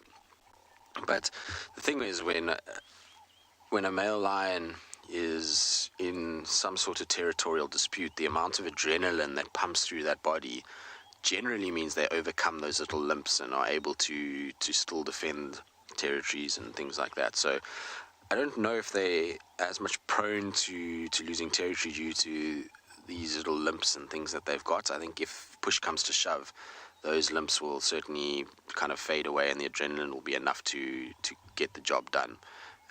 Ultimately, when it's a battle for life or death, you know, a little limp here or there is going to try and kind of be put out the way, especially because if you watch them, I mean, like I said, I honestly don't know how serious Blondie's limp is, but if you watch them, their limp seems to ease with the amount of walking that they do. So the more they walk, the kind of easier it seems to get. It seems to get very stiff when they lie down. And so maybe, you know, it's one of those situations where in a fight they'd be able to kind of overcome it. Of course, if it's very serious and it was a broken leg or something like that, that's a very different story, and wouldn't be nearly as easy for them to be able to fight with others. I think what their biggest problem is more than the limping, I think, is the time spent apart. So Dark Mane in particular is going to have a tough time if a coalition arrives, and the reason being that he's on his own. So yes, he's with a pride, and yes, the Tortured Pride is big, and I mean, Talamati Pride is big, and yes, he's got other lions around him. But if a coalition of 4 or 5 males arrives, he's going to have a tough time. You know, those 5 males will chase these females very quickly, and he'll have to defend himself on his own, which is dangerous. And if you look at the history of all of the kind of big coalitions that have in some way fallen due to other coalitions, it's always been because they've been caught in either ones or twos. So you look at the initial Mapocho-Majingalan interaction, Kinky Tail was unfortunately killed due to the fact that he was basically on his own. Mr. Tierney arrived later into that fight, and by then the damage had already been done. So you look at that. You look at Mr. T himself when he was caught by the Salati males, and it was, I think, a 3-on-1 or a 4-on-1 in that situation. Even the Majingalans, to a degree, they've had instances where they were caught off guard. And so I think that's more dangerous to these evokers than the sort of injuries that they've got. Also, at the end of the day, at the moment, they have nothing to worry about. There's really no big coalitions that I've heard of anywhere near us threatening to come this direction. I mean, they could pop out of the Kruger at any minute, but you know, normally we hear mumblings of big coalitions in the Manyeleti or around Hamilton's and Hoyo Hoyo, and we just haven't heard that of late. So it doesn't seem like there's going to be too much pressure anytime soon on these guys. And so for them, they're living a pretty charmed life at the moment. That's for sure. They landed their bums in the butter, so to speak. Is that they kind of came in here, really didn't have to be too aggressive to take over this area, and haven't really been tested since. So it's going to be interesting to see when a coalition does arrive, and there undoubtedly will be a coalition at some point that will come into one of these areas. Okay, well, we'll keep up with our lions. There's lots to talk about. It's nice to be talking about lions and history of lions and the Sabi Sands and males and all these kinds of things. And so while we sit with these guys and enjoy the sunshine, we'll send you across to David, who's still enjoying his chat with his hippo.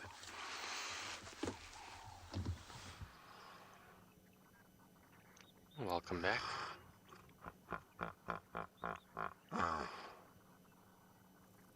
And that's a warm welcome back from the hippo.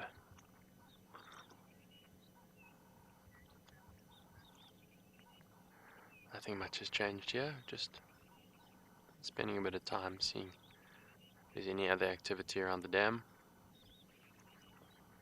So far not too much, just those terrapin making a snack of the impala. You can see the impalas getting tugged on a little bit, moving around a little bit. Those are terrapin just beneath the water. As you may know, terrapins are predators, so generally impala don't feature in their diet, but it is meat and it is in the water, so they're going to make the most of it. Still very interesting as to how that got you.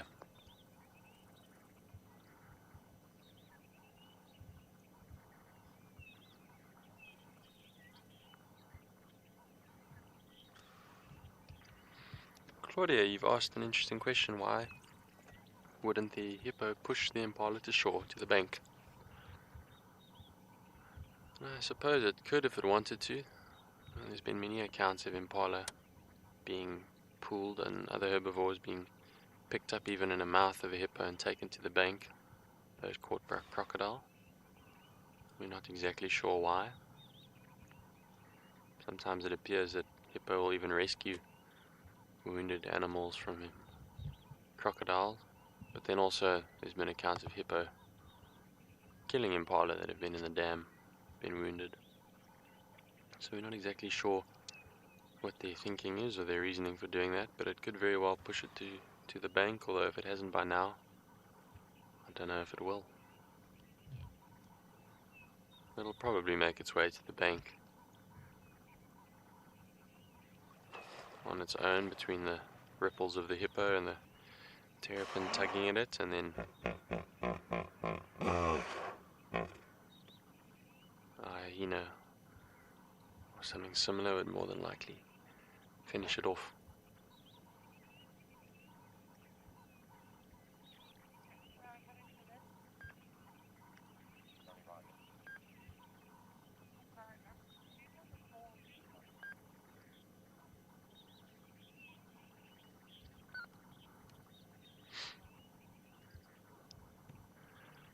Gordon, you've asked, do hippo easily sink in deep water? And they certainly would. They can't float or swim as many think they can. They have to be in contact with the bottom of the dam.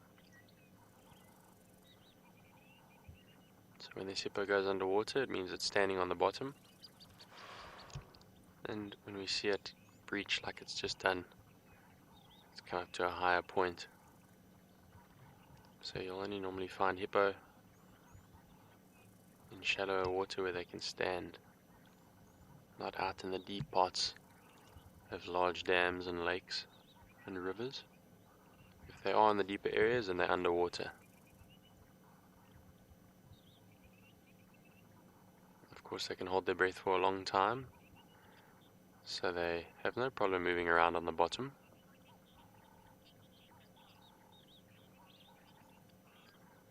Colourful palette, you've asked, will the rotting carcass affect the hippo's health? And I don't think it will. rotting animals can cause diseases such as botulism in small bodies of water. But I think water like this is large enough, and I think hippo are resilient enough to where this shouldn't affect its health. If it was a very tiny pool of water, then perhaps.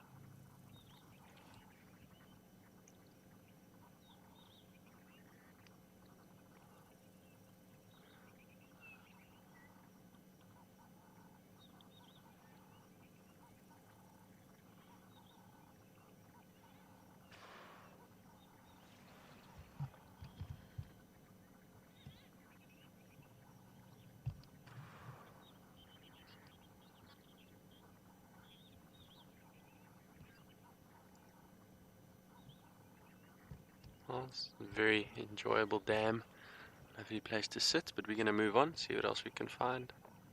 While we do that, let's send you back over to Tristan, whose lions are still self-grooming.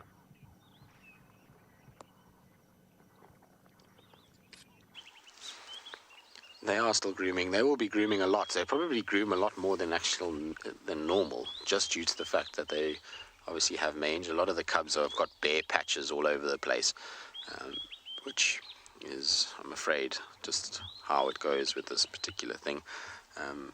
You know, they do get scabbed and they do lose fur, as long as it doesn't get too hectic. Hopefully they'll be all right. They're at least in a pride of healthy females, and that's a good thing. The females hopefully will, like I say, groom them and keep them in decent condition, and food and water will help sustain those little bodies as they eventually, their immune systems start to fight it off. But I see the lioness with the purple eye is limping as well. I mean, I don't know, Emma, if you do see anything on the chats, let me know. But was she limping the last time the Nkuhumas was seen? I'm not sure. She seems like her back right hip is a little bit atrophied, and that she's not using it as much. So I wonder if she's just got a little injury. It's not bad. I mean, she's still walking all right, but it's definitely, you can see the muscle mass on the right hip is less than that on the left hip at this stage. So I don't know if there's not a slight little injury to that hip area. It's not a lion pride without a limping individual, I'm afraid. The same as wild dogs. They always one in the pack that's limping, and always got some sort of an issue. And like I say, lions are quite similar in that regard. There's always one. Indigo Girl, you say yes, she has been limping. Okay, cool. Just wanted to check it. That doesn't look like a fresh thing. Like I say, when you see muscle atrophy, then generally it's been a fairly lengthy time that they have had it. And you can see it. It's quite interesting to actually look at her. That's right, Giraffe Girl. There we go. Thank you for that. I actually remember this now. I thought maybe she'd come right from that because it was a while ago. She was injured in a buffalo hunt on Mala Mala. That's the thing about hunting buffalo, is that it is not easy work, particularly now. After the summer we've had, the buffalo are in fine fettle, which means that lions are going to have a tough time hunting them. The longer the winter goes, the better. So they're going to hope for a winter like we had last year, or a dry spell like we had last year, which lasted all the way until December. If that happens again this year, then at least the buffalo will start to weaken towards the back end of it, and it will become easier for the lions. But now, as it stands right now, when I saw that buffalo herd the other day, those buffalo are all looking really good. Their coats are shiny, their muscle mass is big, and so that's going to make life really tough for lions to hunt them. The problem is for the Nkuhumas is the more this time goes on, the bigger the cubs get, which means the more food they want, and therefore the more they're going to have to hunt, and the bigger the animals are that they're going to have to hunt. Isn't that cute though? That little one's head on the hip. It's very cute. Shame, it looks like it is so comfortable right there. Amber, your hip makes a nice little comfy spot in order to sleep. Very cool.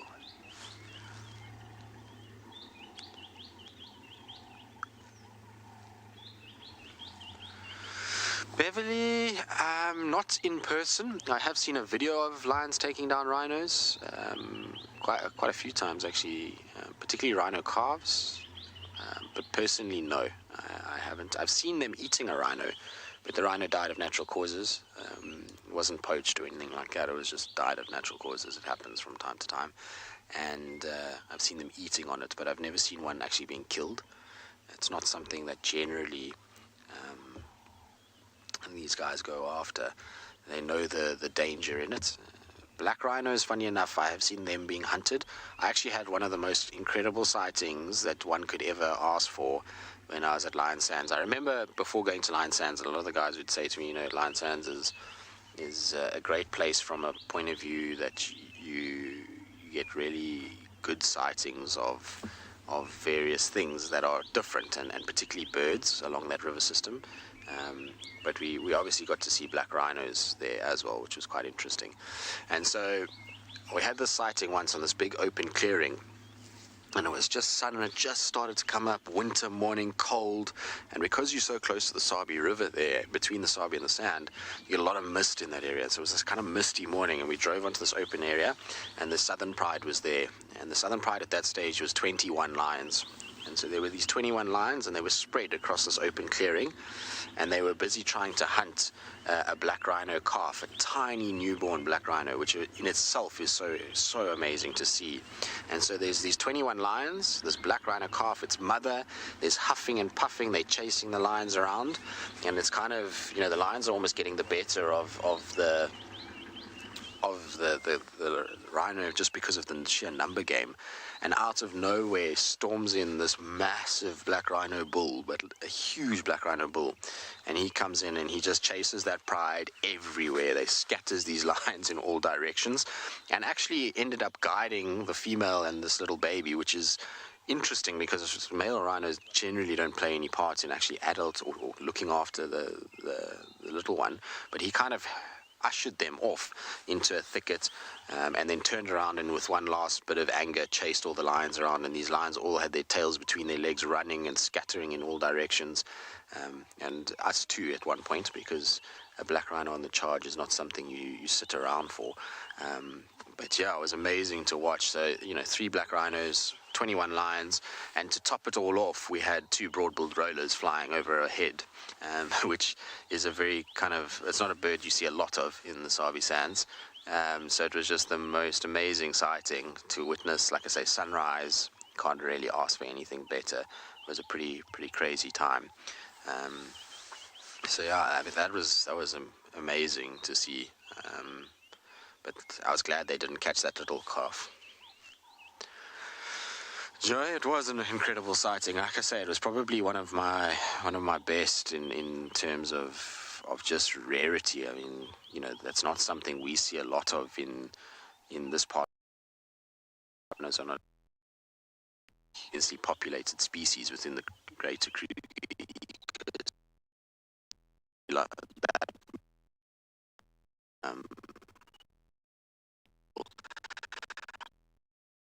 The black rhino once in the Sand River, and they actually got on the back of that rhino, but that was unfortunately these were 2 sub-adult bulls, and they were strong enough just to shake them and chase them away. It didn't really do anything to them. I think it was more the sub-adults being a little bit eager than anything else.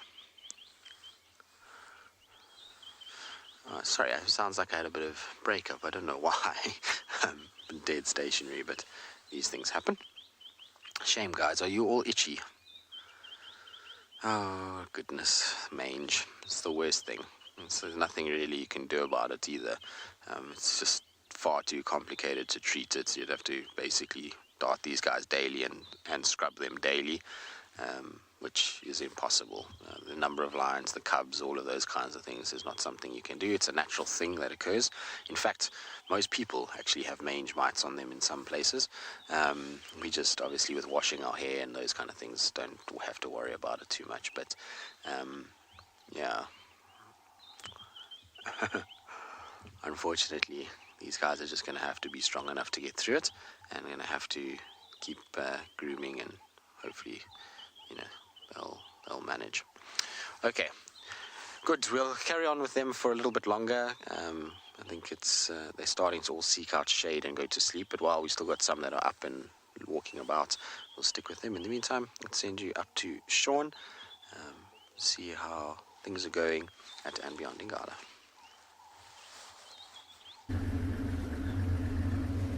So, quite a gross way to end your little segment there, Tristan, with humans have mange mites. That's pretty horrible to think about.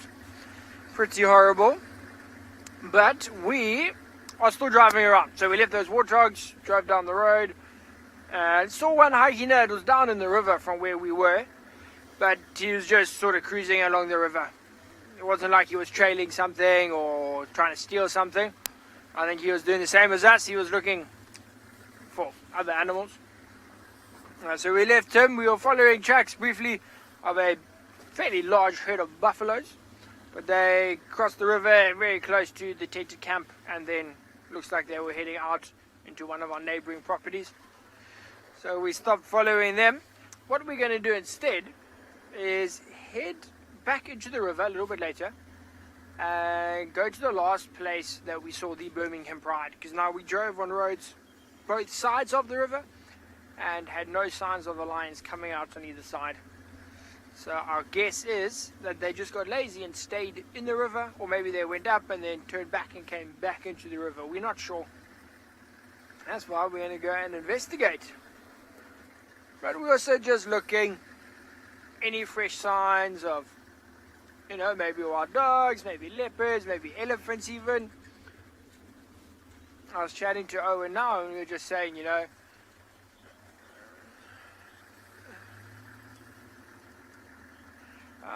James Richard. James, we had tracks of some wild dogs about 2 days ago, maybe 3 days ago, more up in the sort of central northern part of and beyond Ngala. We had the tracks there and tried to follow them, but we couldn't see where they were leading to exactly. Pretty hard following tracks of a pack, but we trying to narrow down the area. This is the right time of year, James, for the wild dogs to start denning. So we're hoping that they're going to den somewhere around and beyond Ngala. So we are trying to keep track of any tracks that we do find, and directions, and just areas that we're seeing tracks could, guide us as to where they're denning, if they even are denning on our property. So we are trying, James. We are trying. But nothing fresh this morning. I was hoping we were going to hear some hyena wild dog interaction, especially all of those hyenas we saw right at the beginning of the drive. That would have been a good time for the wild dogs to be hunting early morning like that. Still fairly cold, they can still run far, run fast, that sort of thing. But not this morning. Maybe tonight. I think it's going to be, not going to be, it has been a fabulous day already. And it's warming up now quite nicely. I've taken off my blanket. I still have the heater on, but the blanket's off. So it's getting warmer. It's getting warmer, which is fantastic. And I'm feeling like we should be finding these lions in the river. One of the other tracking teams is heading down towards the young lioness, the one with the cubs, trying to see what they can find on that side. So we'll await their update, see what they say. Maybe head there this afternoon. So we've got some stuff to look forward to. Which is always lovely. I've been surprised though that we haven't seen any elephants this morning. The areas that we've been driving in have been pretty good. Anywhere along the banks of the river, even in the river itself, are generally very good. For the elephants. Lots of big trees, lots of fruit trees, things like that. So we're going to carry on, see if we can find these elephants or these lions. And while I do that, we'll send you back to Tristan with his lions.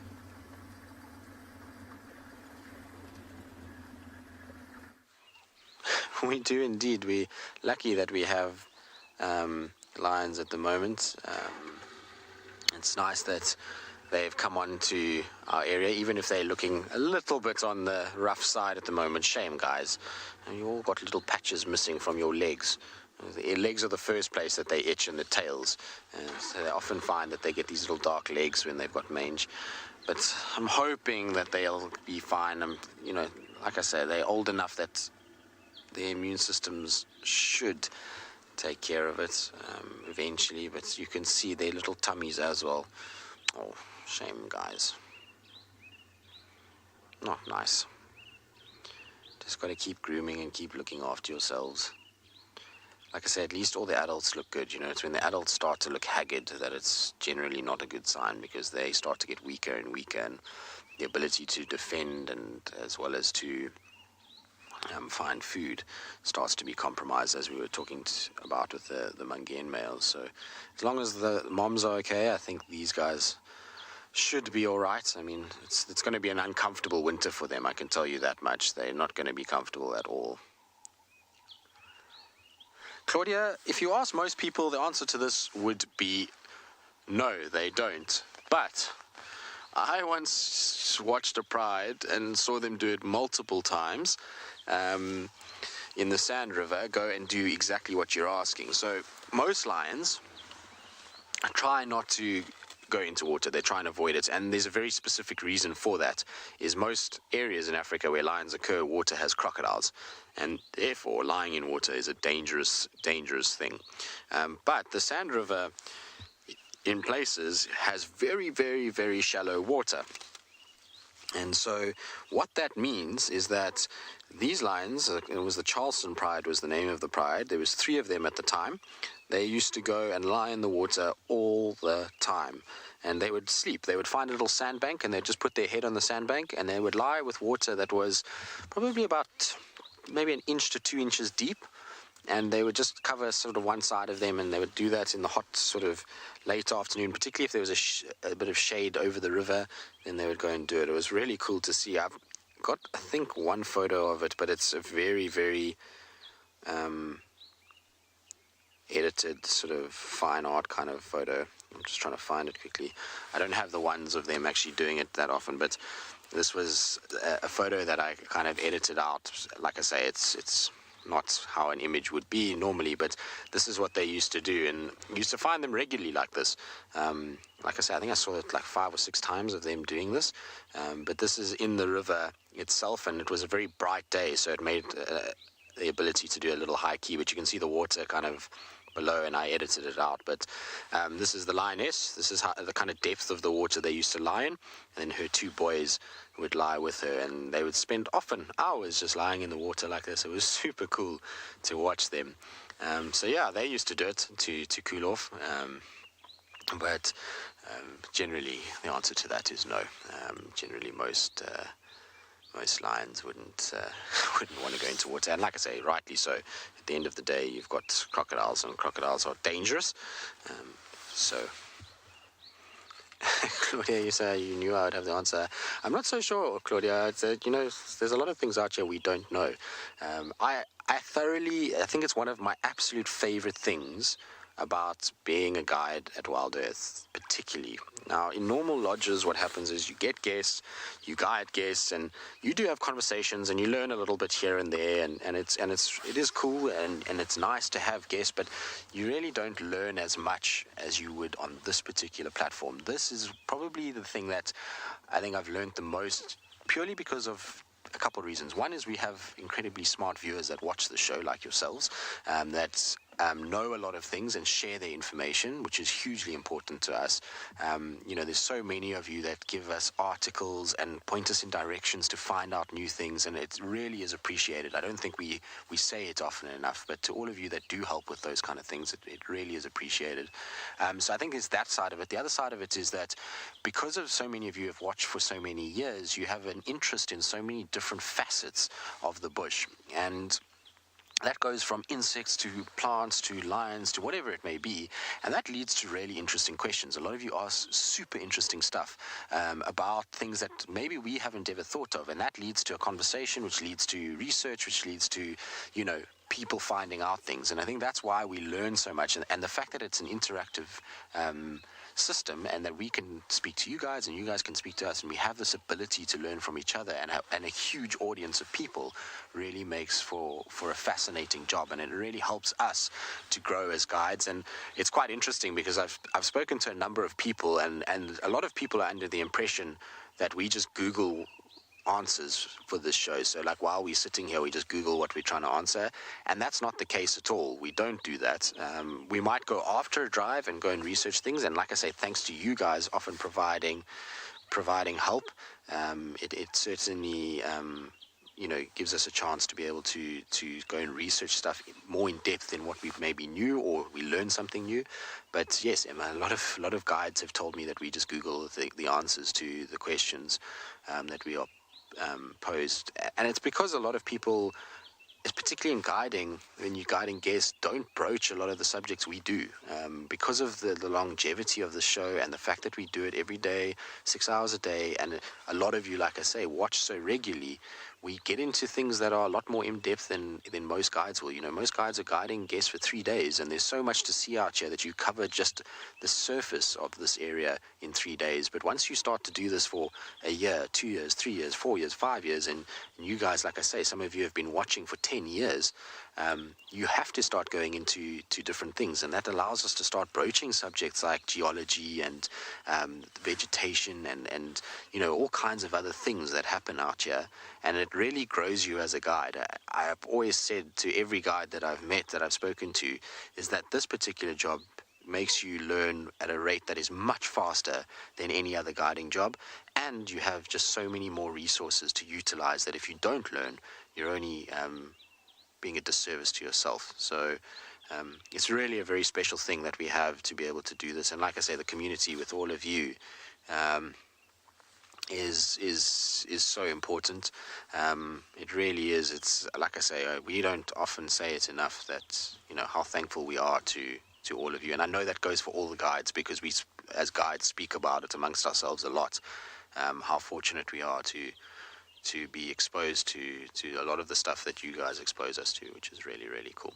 Now, as Emma so rightly pointed out, it's a good time probably to talk about the fact that we would love you guys to support us if you do enjoy these drives, and so many of you have already, and we are truly appreciative of it. And I think especially during the time that we're in now, this is a welcome escape for all of us to forget about a lot of the problems that are happening out in the world at the moment, and allow us to actually delve into nature and learn some really valuable lessons from the natural world on how to probably better behave in our lives, and how to be better as a humanity, as a species. So if you do want to support us, just follow the link below. Like I said, it'll be greatly appreciated. Right, I think our lines is about as settled as they're going to be for the morning. I think I'm afraid, are at that point now where it's shade and sleep and to recuperate before the night. This poor little male, his tummy just makes me so sad. He's got this little black tummy. He looks like a little, shame. Hopefully that comes right soon. Okay, we're going to carry on. I just want to go and check Treehouse Dam. I want to just try to see if maybe we can find the evokers somewhere around here. Like I say, their tracks are here, so we'll go and do a little bit of a scouting mission for them. And while we do that, let's send you back across to David.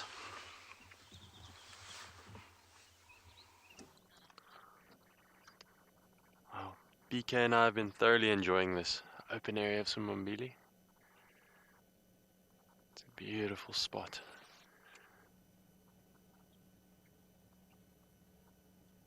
Just stopped here at this beautiful big tree, marveling at how long it must have been here, and how long that termite mound must have been here. Still not sure which one came first.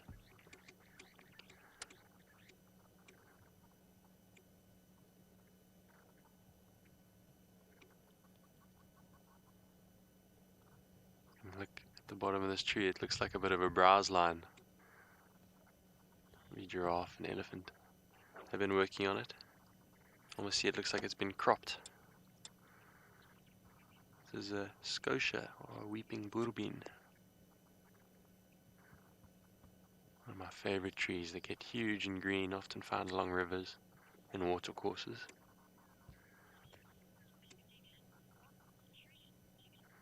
Megan, you think this is a pretty cool tree? I agree. Most hoping to find something with spots in one of the branches, but not today.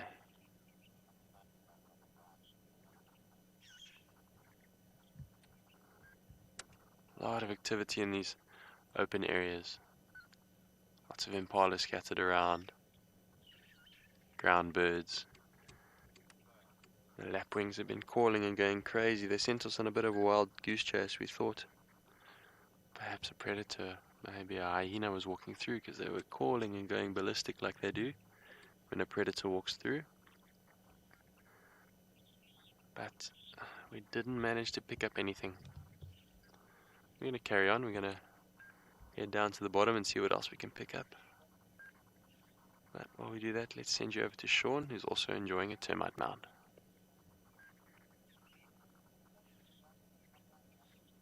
Got these impalas though.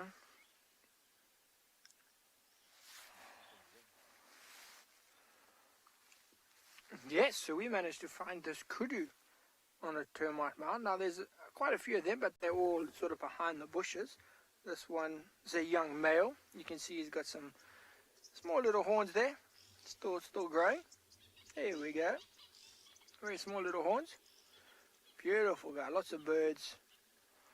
But yeah, he decided to stay up there on the termite mound, just feeding here. You can see him chewing, giving us actually a really beautiful shot up there.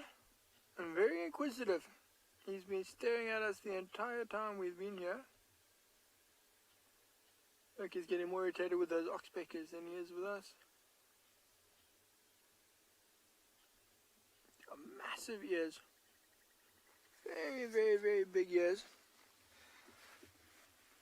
But surprisingly relaxed. I mean, we've been very lucky today with the warthogs that I said normally run away, but they were very relaxed. And this guy, you can see, he's not sure about us. He's been staring at us.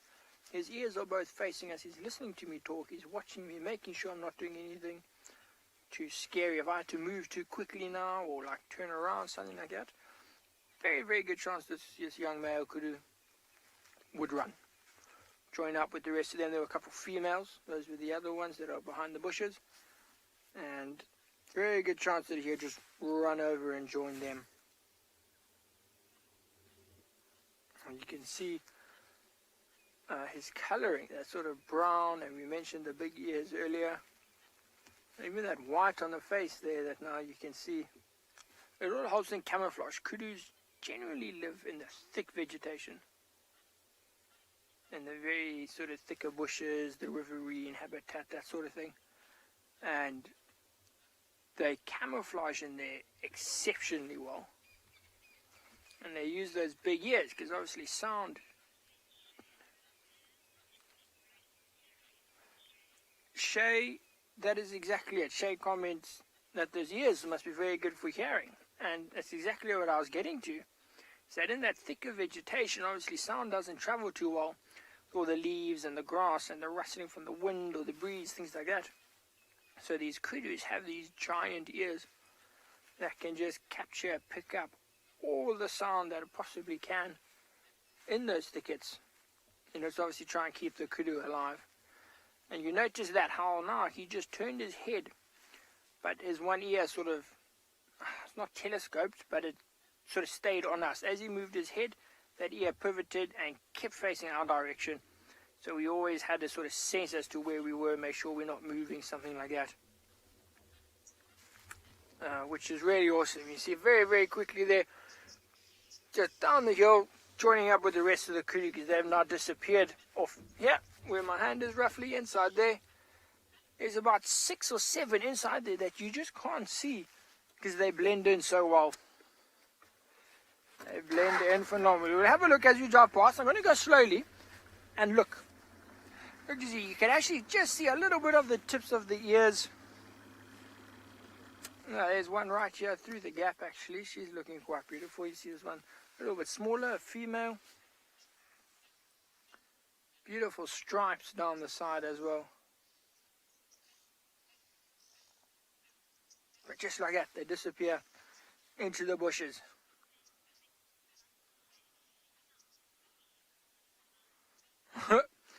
Yes, indeed. Apparently, comments saying they are the Mickey Mouse of the bush from Butterfly. That is very, very accurate description, actually.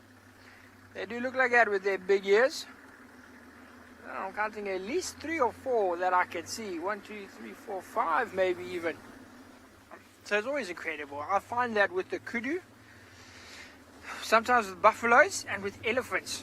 You know, you're driving, you're like, oh look, kudu or buffalo, elephant. And you're like, oh, there's just one of them there, that's really awesome. And then as you get closer, you just see more and more and more and more and more.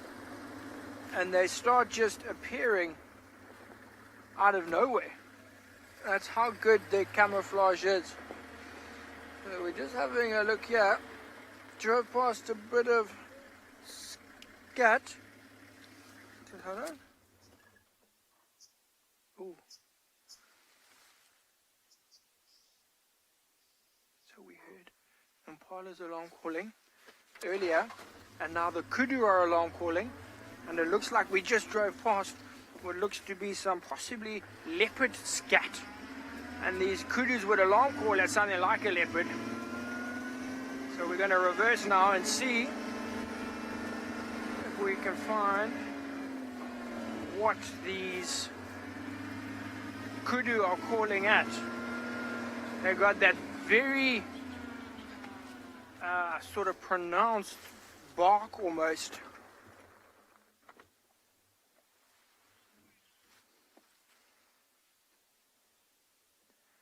Okay, so the kudu, this is the termite mound where it was. Now the thing is, it could be in the river, so just past this termite mound, just past the big tree, that's the river, the Simbambili River. Could be something in there. I see another male kudu.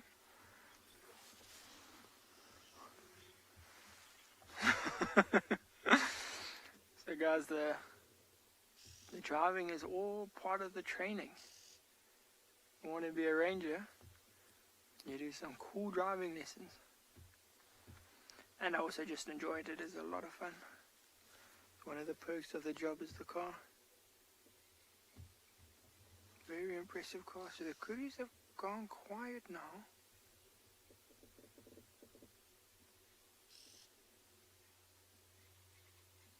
Hold on.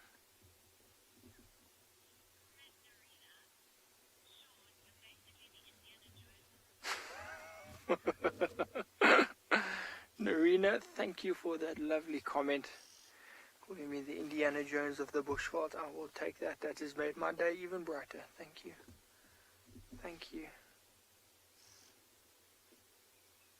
So we're just going to spend some time here. Waiting, listening, hoping. You know, it might turn out that my driving will be the highlight of my morning safari. We'll have to see.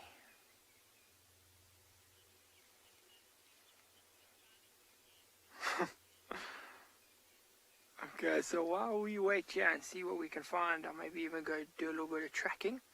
We're going to send you across to Tristan, who has left his lions and is now trying to drive. I have had quite a good morning, Sean. You're quite right, and I agree with you about the cars. I'm going to tell you about our cars shortly, but before I do that, I would just think we'll put on, looks like a lilac-breasted roller for David and for Rowan. Oh no, now it's flown away. Of course it would have. As I grabbed my binos, it flew away, Alex. But David and Rowan yesterday were looking for lilac-breasted rollers. Did they actually find one in the end, Emma? I can't remember. I don't think so. There it goes. There, it's landed there. There we go. Lilac-breasted roller for you, Rowan and David. Oh, well, it's luckily sitting. So, Alex, hopefully we'll get it now. It's just straight in the middle of your shot there, Alex. You'll get it. Keep going, keep going, keep going. Somewhere there. I'm trying to see where you are on the frame. Go maybe up a little bit. Go in a little bit on that sort of like mid. Yeah, there we are. Where are you? There we go. So there's our lilac-breasted roller. Does that count now, Emma? Can we count it? There we go.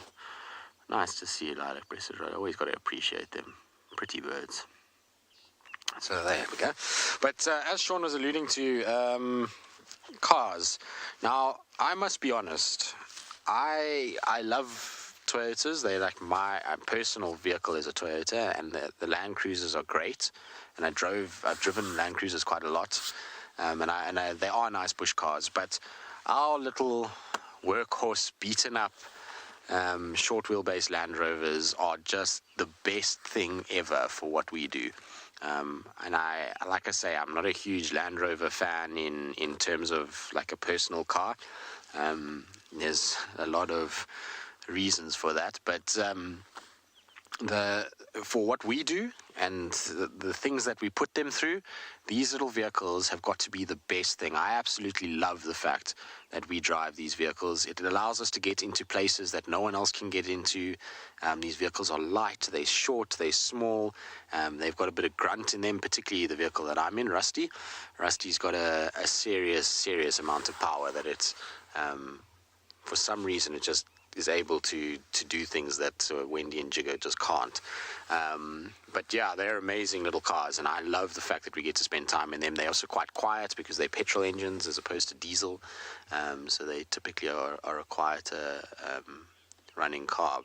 But they really do take us into the most ridiculous places, these cars, and the fact that they are still running after the abuse and years of torture that we have put them through. And I say torture because these poor cars have been driven by not only me, but by Brent Leo Smith, Taylor McCurdy, James Hendry,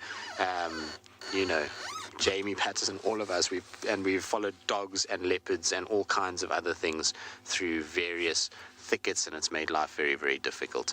All right, let's leave our lilac-breasted roller. We'll carry on. And so these poor cars are... Sorry, I meant to say that again. Well, these cars are competing, but they could be okay, work well.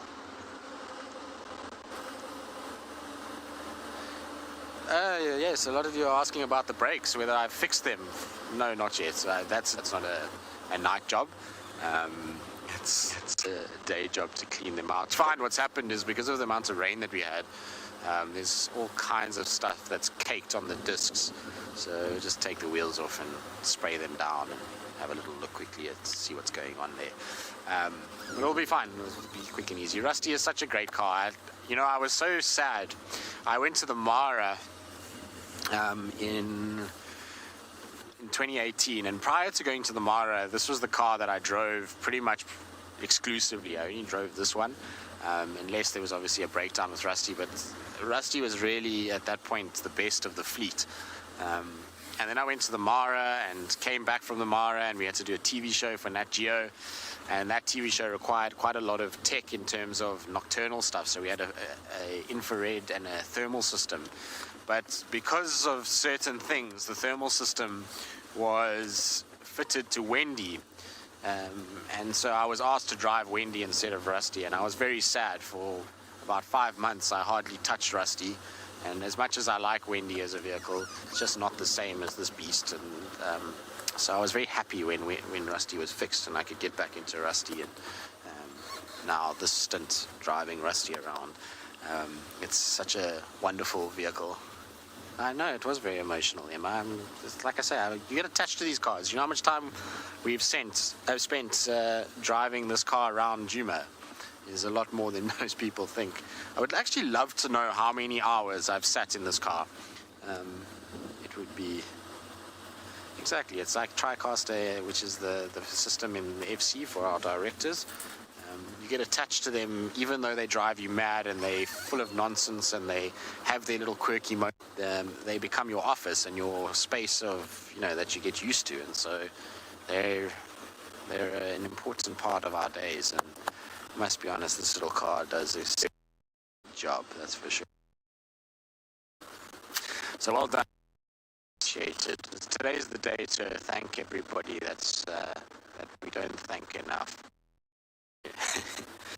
Right, so I'm going to just go to Twin Dams and try and I can find any sign of maybe these evocable. Please, while I do that, send you back across David, who's been exploring Simbambili this morning. We've left the open area slowly making our way back to Juma.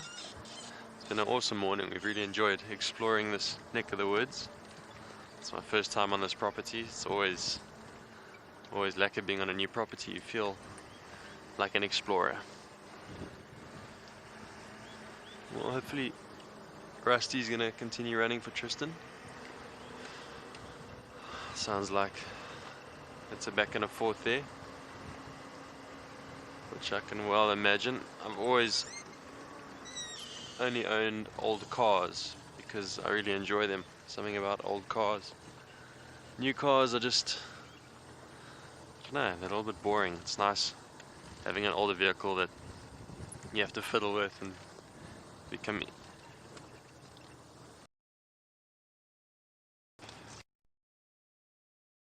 the way the vehicle works. Most of the vehicles I've had, I can't really go anywhere without a toolbox because there's something you gotta fix on the way.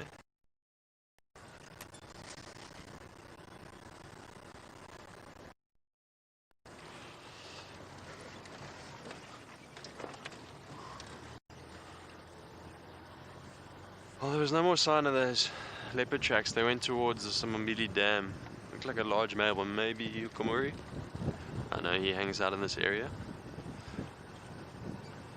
Maybe he picked up the smell of the rotting impala carcass on the air, but other than that, couldn't see which way he went out. Might come back here again this afternoon and have another look.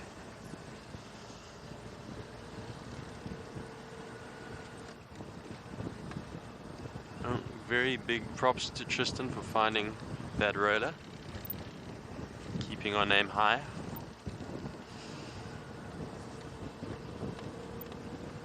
Well, just gonna carry on down here and see where this road leads. Never been on this road before, so I'm excited to see where the next turn goes. While we do that, let's send you back over to Sean, who's busy with some tracking.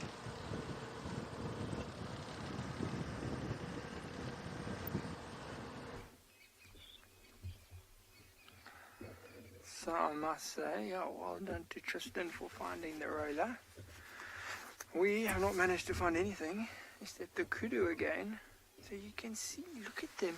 They're still all looking behind us. Now we had some more alarm calling from them. Some more sort of panicking is the wrong word, but that alarm calls.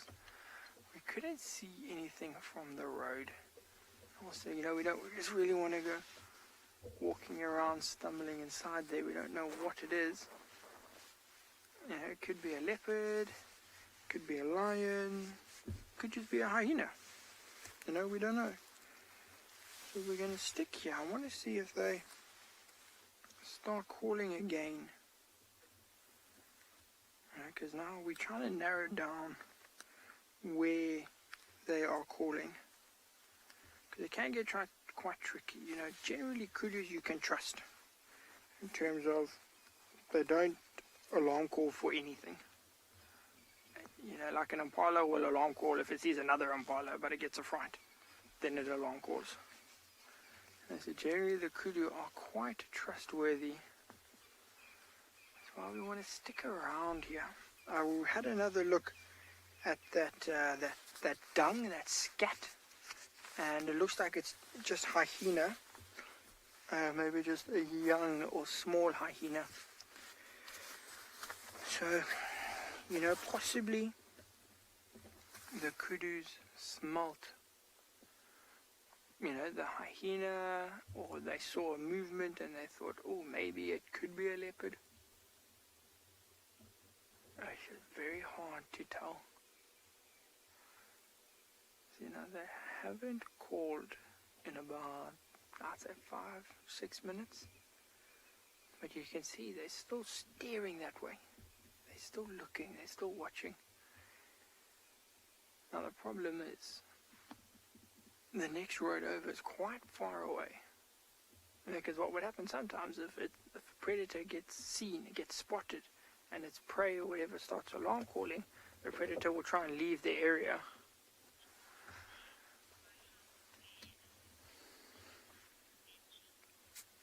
And the predator will leave the area, maybe walk the other way. That's why I think we might go and have a look on the other road. But I see Benji's making a comment about how quickly animals' sort of behavior and awareness can change. And Benji, it is very impressive.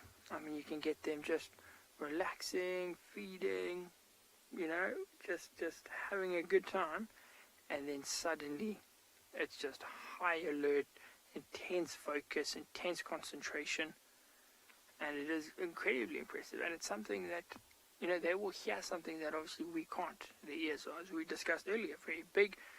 Their senses are much, much sharper than ours. So Benji, that's very true. What always also surprises me is how as soon as they hear something, all of them will turn and face the exact same direction in their ability to sort of pinpoint, triangulate where the smell or the noise or whatever is coming from. It's incredible.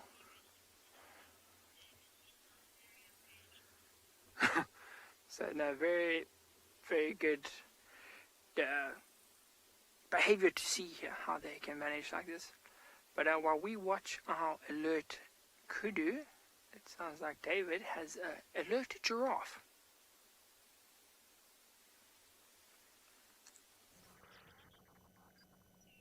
We've managed to find some giraffe out in the open. Earlier they were quite hidden.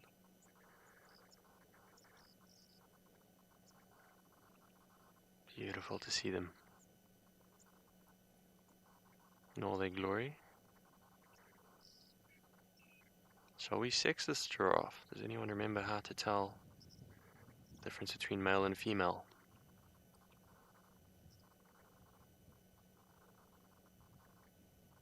Look at the top of the head and the horns.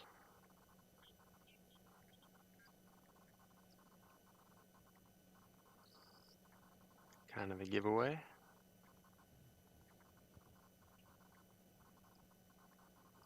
Remember, they're not actually horns, they're technically ossicles made of bone protrusions, osseous tissue.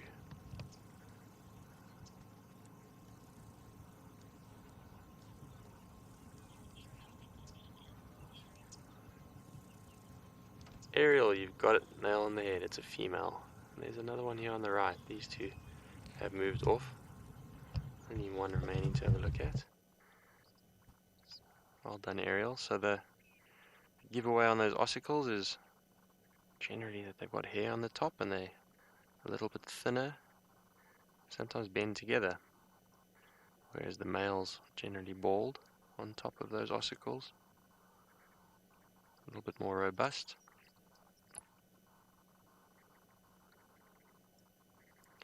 And if we zoom in on its stomach, the other dead giveaway is there's no penis, just in case you can't see the horns or the ossicles.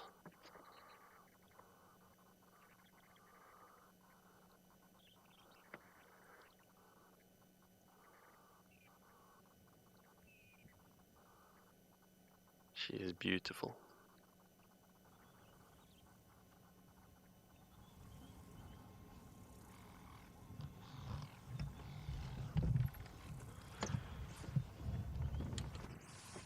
Lekker. Well, Simbambili's been cool. We almost back to Juma. But who knows what else we might bump into along the way.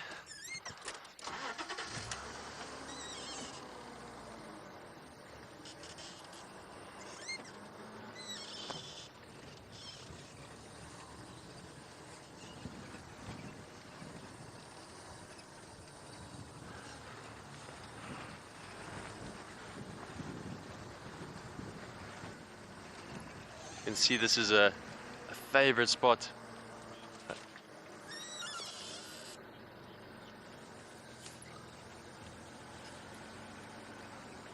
Such a favorite spot of impala that chill here at night.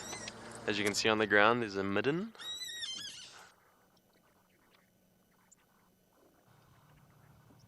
A latrine, an impala communal toilet. Often found in these little open patches. As we've been chatting about, they like to be in open areas, especially at night, so that they can have a little bit of an open perimeter around them. That allows them to see approaching danger.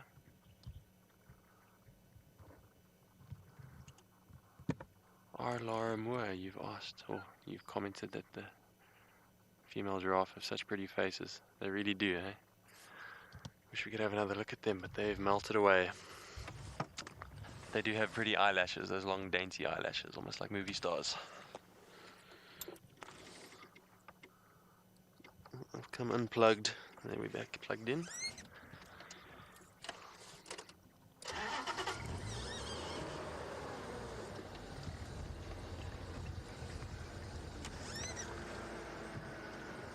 These impala middens are like a bunch of chocolate eclairs.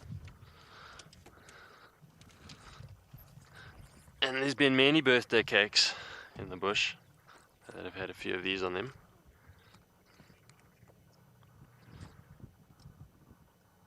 They would kind of blend into a chocolate cake, wouldn't they? Not much to it, but some very well digested cellulose material. Look at these little maggots. You see that, BK? Yeah. It's a little bit of... It's kind of interesting. That's very interesting. I wonder...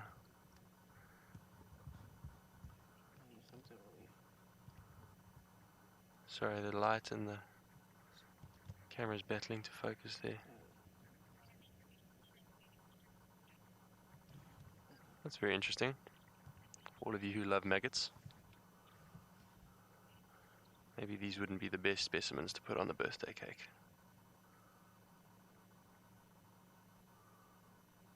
Interesting.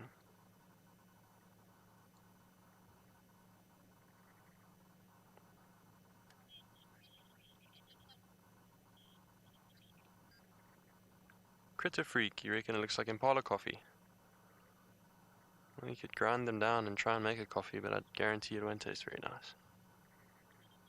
These little maggots are very interesting though. I can't remember seeing those on impala dung.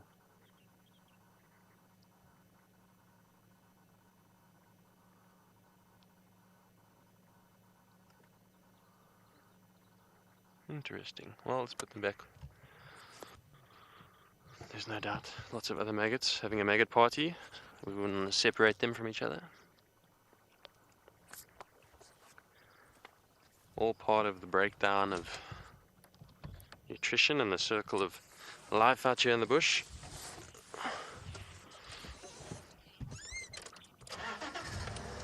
I believe Tristan is on his way back to the Juma Dam can, so let's send you back over to him and see what he's up to.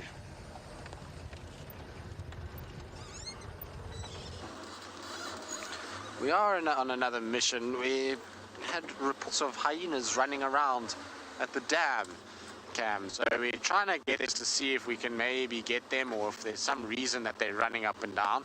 It sounds like they might be going for a little splish splash in the little pan that's filled with rainwater, not the actual main dam. And so, as you'll see now, they are having a good time, and hyenas love playing in water. They often are in it very hot summers. They find them, particularly if they've eaten too much, then they go and lie in these water points and they actually wallow. But in the mornings you often find them doing this kind of thing, where running around in the water and having a really good time. So we're going to try and see if we can catch up with them. Obviously you guys are watching them now, and they are splish splashing around apparently, which is very, very cool.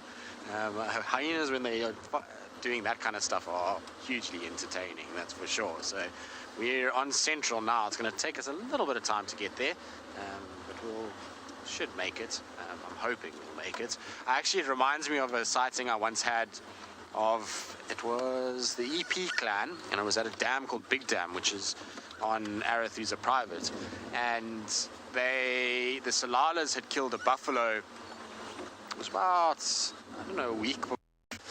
And so the carcass was right on the edge of the dam, and these hyenas came and they were milling around, and then it rained that night, and they were obviously trying to get to this buffalo, but it had rained so much that it had filled up over the carcass. And so these guys had to go in to try and get the food and to try and get to this buffalo, which is now all wet, and so the meat that had dried on it had become pliable enough to start eating it again. And they were having the best time. They were running around with bits of buffalo, and one had the head in its mouth and the other one had a bone from the leg, and they were swimming and going absolutely crazy in this water. And at one point it almost looked like the most surreal scene. If you can imagine a dam that is about the size of Gari Dam, so the dam, big dam. Now imagine, I think it was 6, I must just check, I've got a photo of it, I'll show you guys a bit later, but there was 5 or 6 of them that went swimming into this dam, but all the way to the point where all it was these ears and heads sticking out. And they eventually got to a point where they started to play with one another, and they formed this line.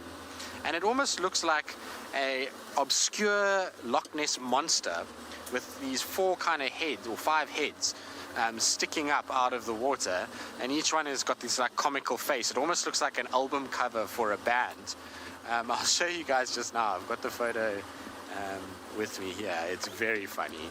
And the one then ended up with a piece of skin from this buffalo, and it was on its back at one point. It was literally like, you know those otters that, the sea otters that grab their little clams and put them on their tummy and then they eat it? This hyena was the same. It was literally floating on its back with its neck out the water, and its front paw was like this, and it had this piece of skin in its mouth, and it was just like shaking it and having the best time and living its best life. Interesting that. I think I stayed there for almost watching these guys getting the crazies, as Emma says, they do get.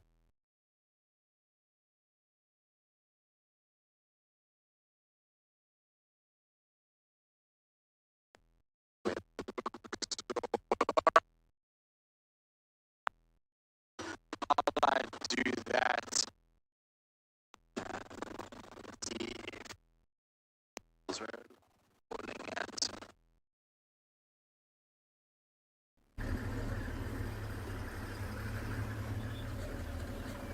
Okay, so it seems like I think it was Tristan having a little bit of bad signal there. We apologise for that. So the kudu eventually moved off from where we had them there. They no more alarm calling, they just carried on walking, carried on feeding much further down the road. So that gave us the opportunity to actually get off and have a look around the road, tracks, that sort of thing. And I stand corrected one more time, and that dung was indeed leopard, or that scat rather, was indeed leopard scat. It looks like small little tracks, so tracks of what I believe to be Inyala female's cub. So that younger female, that's what I think it is. And we had the tracks there, and it would make a lot of sense. You know, we've been tracking her for quite a while, this young female, and it is in the area where we believe her to sort of be hidden at the moment. And it's exactly the behavior that she would do. You know, she was probably sitting on the termite mound, and not that one that we saw the kudu on, another one across the road. The kudu saw that, or saw her, and then they started calling. She just disappeared into the grass, into a thicket, and she hid there. And we would never find her. I mean, firstly, we don't just want to drive around in there because we don't know where she is, and she could be hiding in a bush, something like that. We don't want to scare her at all. So we left the area, possibly this afternoon, as it's, you know, near the ending of the drive. It's getting darker, it's getting cooler. We'll head back there and investigate, see if maybe the Nyala female, the mother, has come back, looking after the cub, looking for the cub, just seeing what's happening. So we'll head back there this afternoon. It's a good sign though. It's a good to give us an idea of, you know, what's where, and we can follow up later. What we're doing now though is, you might recognize this area. This is where the Birmingham Pride was last night. So we've had a few tracks that look like they're heading back that way, but not tracks of the whole Pride. So we drove a road on that side and we drove a road on that side, and we had nothing coming out on either side. Now we just came from there, so we think I'm going to carry on going down here and just hope that perhaps they headed further down this way and lay down in the river. It's now getting very hot. You can see I've derobed completely. Take my blanket off, heaters off, jackets off. It's getting very hot. And it is always cooler in the river. There's a bit of shade on the banks because of the bigger trees. So I'm hoping now the lions, the pride has sort of settled down on the banks. So Rosemary, that is definitely one of the perks of our situation at the moment about having no water, is that, yeah, the river is such a good place to drive, Rosemary. You got the predators lying in it, you got the elephants crossing. We saw some banded mongoose just before you came to us run across the river. Buffaloes, leopards. I mean, it's really good place to look for animals.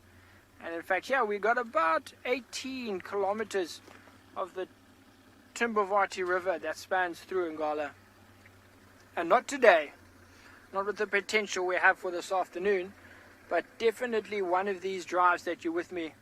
I'm going to drive the river from our eastern boundary all the way to our western boundary. So now I've got tracks of the lions heading down this direction. So it looks like they may have actually, like I'm hoping, carried on down this way. But yes, I will take you on a drive across the entire river, and it is beautiful. So I'm going to keep driving this section of the river, which you have done before, and looking for these lions and their tracks. In the meantime, we send you back across to Djuma with David.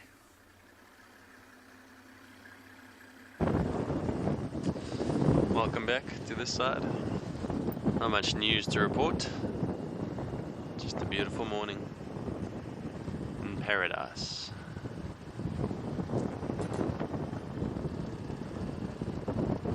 BK and I have been doing a bit of tracking, a little bit of listening, but nothing yet. We were never able to see which way those leopard tracks went, which was our main reason for sticking around that area. We got them going down to the dam and then nothing after that.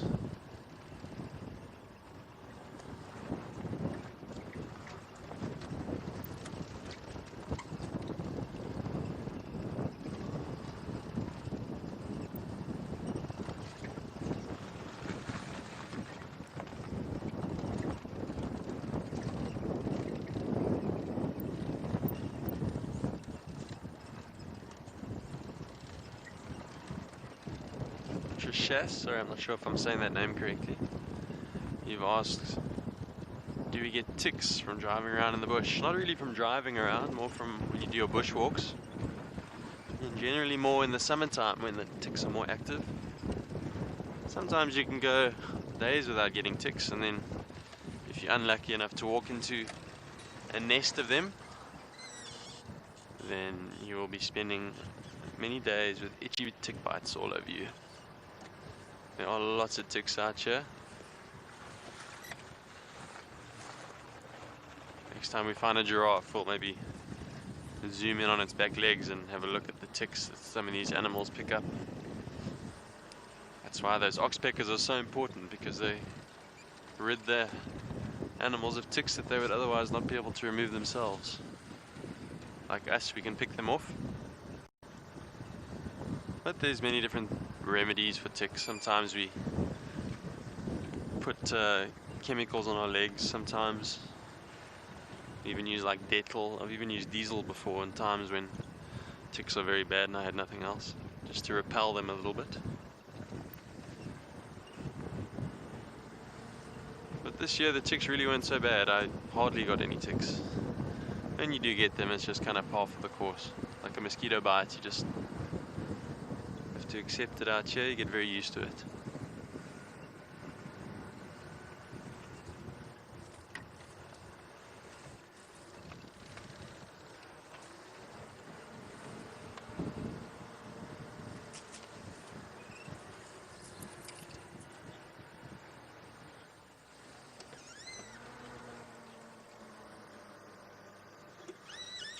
Some of the viewers are asking about different diseases that ticks carry, and there are risks to it. Some some of these ticks, some species do have certain diseases that we can get. Most notably in this area is tick bite fever. And I suppose everyone's heard of Lyme disease. It gets contracted from, I think it's also ticks in the States, I think mostly on the East Coast. But I've never had either. My brother had tick bite fever, I remember. But it's actually quite a common thing to get out here, but I've never had it. Touch wood.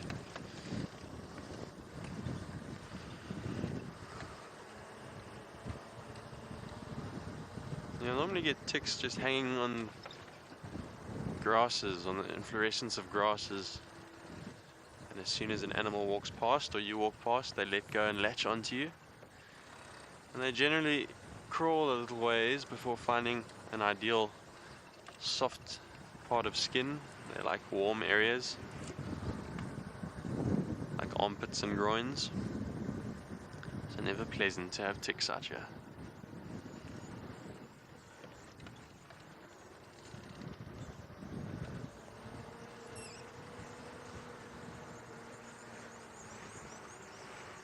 Some lovely bird life here this morning, but no rollers. Thankfully Tristan found that one.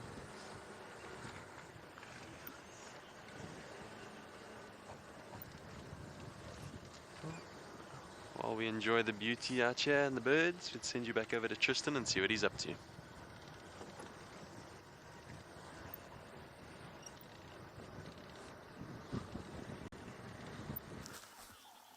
That one track just looks very leopard-like.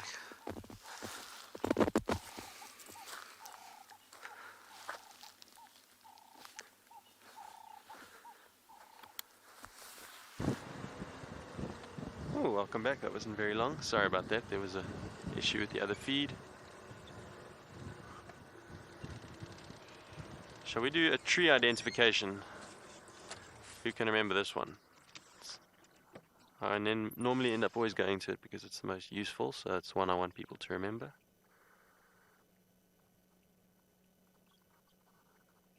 What is it called and what does it do?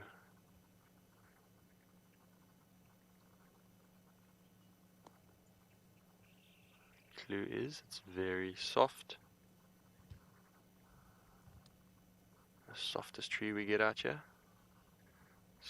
Softest leaves.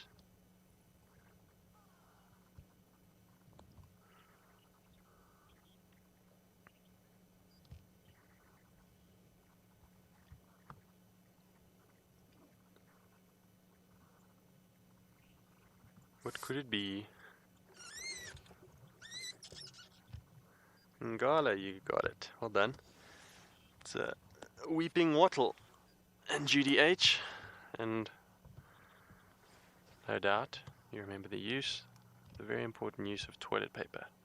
Also referred to as a toilet paper tree. Like I say, the most useful tree you could get out here. If you spend enough time in the bush, then nature's going to call at some stage.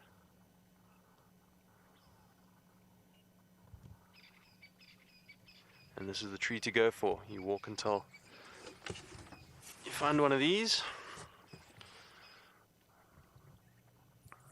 You gently pick off some leaves, and don't worry, elephants do a lot worse than this in one feeding. I like to personally go for at least 6 ply because there are gaps in the leaves, which is not ideal for your fingers. And there you go, natural toilet paper. It doesn't really smell like anything. I guess it would have been a bonus if it smelled like rosemary or something, but just plain old weeping wattle toilet paper.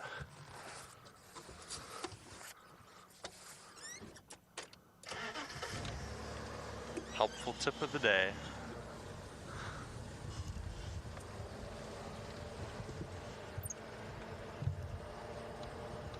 Maybe also useful as a fly swatter. Maybe prior to use. After use, dispose.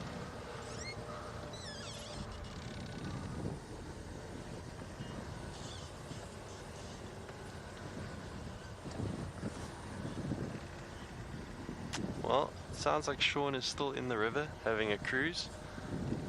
Not a boat cruise, but a vehicle cruise. Let's send you over to him and see what he's up to.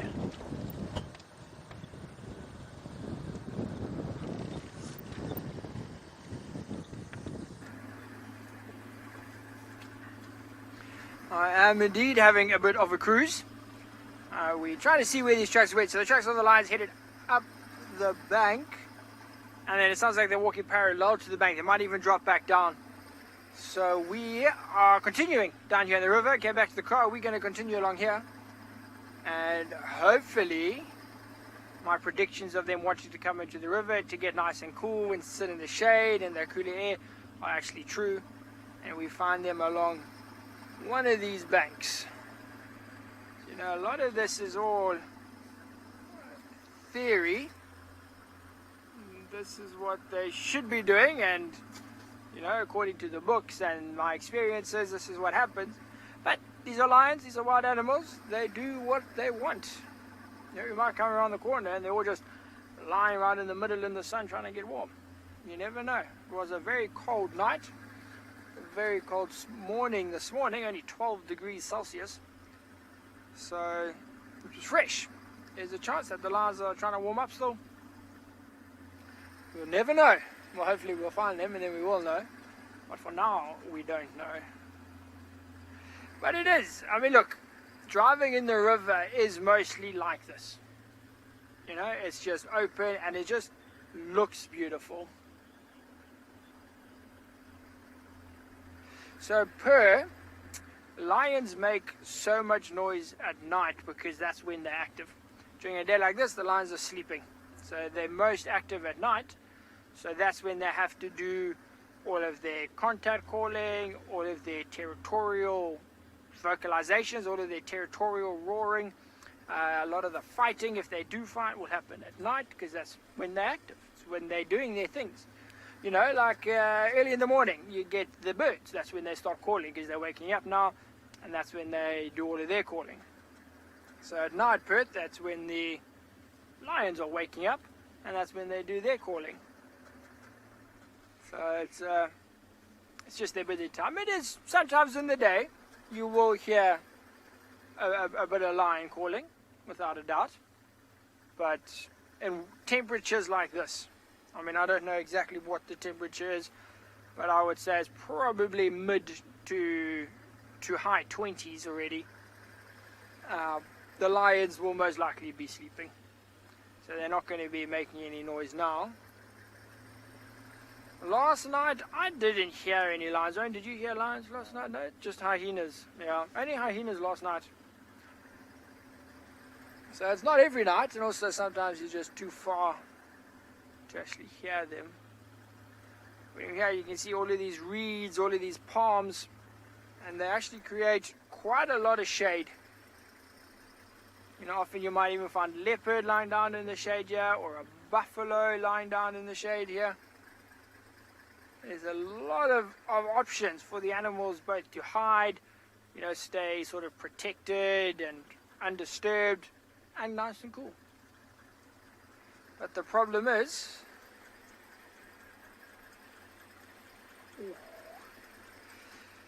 Sayo wants to know when the last time water ever ran in this river and have I seen it.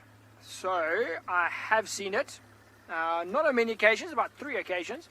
So earlier this year, February, this river was, flooding's a bit strong, but it was bank to bank, it was full force river, which is the first time I've seen it sort of proper river in my entire time, my whole 3 and a bit years here.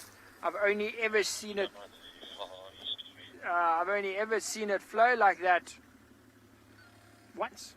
So it was quite incredible. I'm just going to reverse a little bit here, give you a bit of an idea. And it was crazy. It was, I remember there was a massive storm. It was about a 3-hour period, and we had about 120 mils of rain. And this whole area here that you can see was underwater. We actually couldn't cross the river. Yeah, there was only one place on the whole of Ambiyandangala that you could drive through the river. Otherwise, all of this underwater, maybe I'd say maybe a meter deep, so I'd say like 3 feet deep the water was in this entire river. And it's a big river. I mean, you can see now Owen panning across the river. It is big. The Simbambili River, it's a large water source when it flows.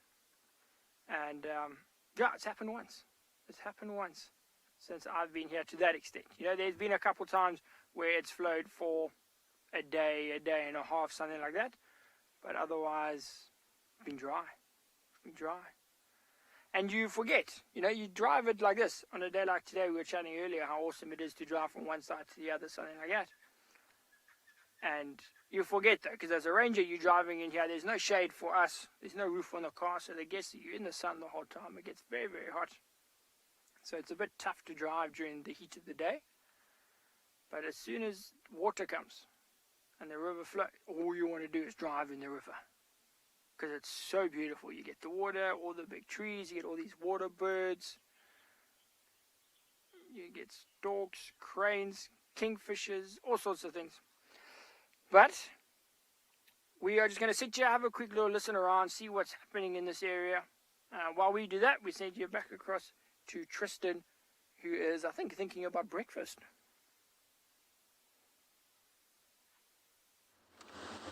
I am bumbling about before breakfast, but I'm trying to work out what is going on, because we got to where the hyenas were. They obviously had run off, which is fine. I mean, that's what hyenas do. But we went up towards the camp to try and follow them. There they are, here in front.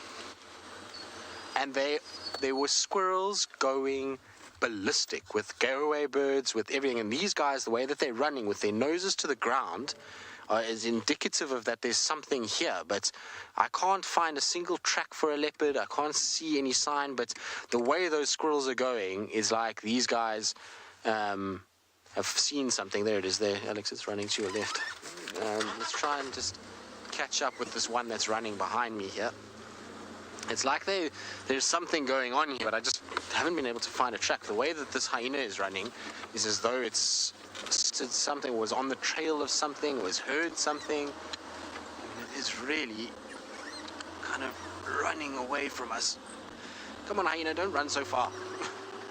And what is going on that they are running? Hyenas at this time of the day typically don't run like this. This is not a way a hyena moves unless it's heard something, smelt something, figured out something, or is having an interaction with another hyena from a different clan. As you can see it's just running in front of us here. Hyena, you smell like a wet dog. It's got that wet dog smell lingering in the air.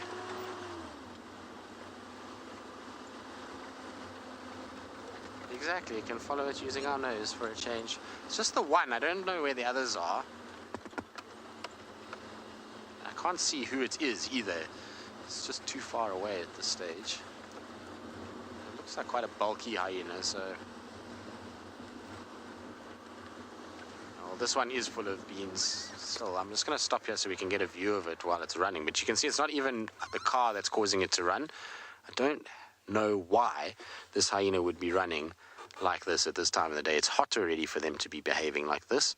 And like I say, with those squirrels going crazy, it was just every single bird, every single squirrel in every tree was just shouting and screaming as though they had been attacked. And I could not find a bird of prey. I could not find a sign of a leopard or anything else. So I don't know what's going on. Right, let's try to catch up with this hyena. It's far away now.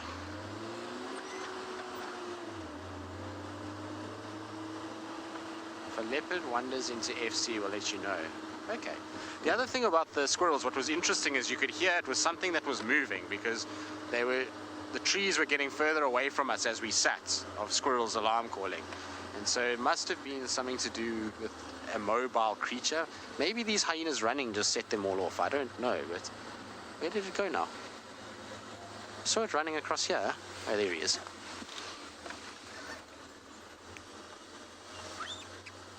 See, noses to the ground as well, smelling.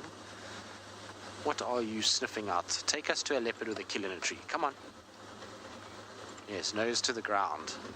Okay, while I follow these guys and decode this mystery, let's send you across to David and see what he's up to. Well, that would be phenomenal if we could find a leopard kill. Very much like that. Hopefully in a nice big marula tree like this one here.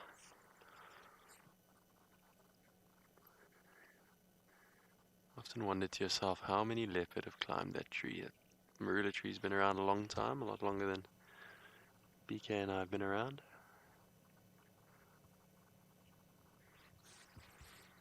Shall we go check it out and see? We'll be able to tell if leopard have climbed recently.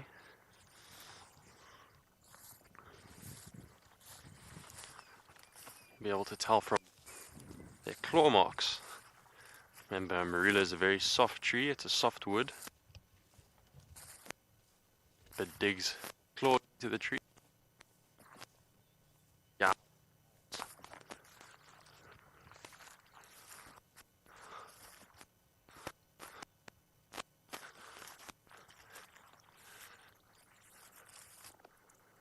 And I can already see evidence that leopard have been up here. I would most certainly have been up here. Is this too far, BK? I can see it. Can you zoom in? Basically what I'm looking at is misplaced pieces of bark. Might be a bit hard to see it from that distance. But you can see them all the way up the trunk of the tree. Not necessarily all leopard, some of them could be baboon climbing up here. But leopard as well. Just gonna check this side.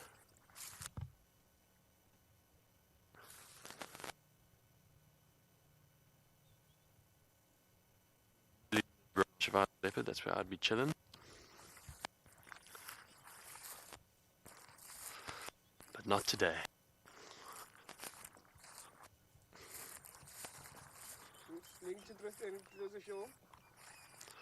Well, it's been a lovely morning. Thoroughly enjoyed it. We're about to head back to camp. I'm going to send you over to Tristan and let him say cheers. That's cheers from us.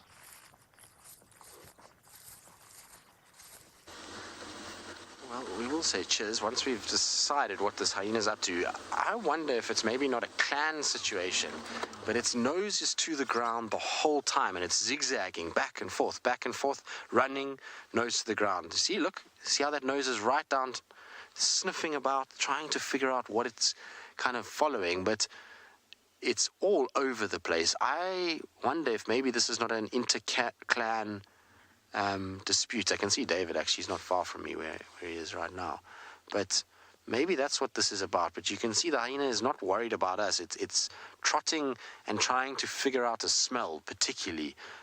What that smell is, I don't know. Sometimes they are like this when they've got when they're following a smell of meat or something like that, but the distance we've covered wouldn't be an animal dragging a carcass. We've gone way too far now for an animal to drag a carcass, and so it's not that, I don't think. So I suspect it's something else that this hyena is following. Like I say, maybe it's other clan members or a different clan that came in at some point. I have no idea. Was this one of the ones, has anyone been able to confirm if this is one of the ones that was at the dam camp, or if this is a different one? I'm just following it because I'm intrigued to see what it's doing. We're not going to be able to follow much further because where it's going is so incredibly thick. It's going to be almost impossible to keep up with the hyena that's moving at this speed.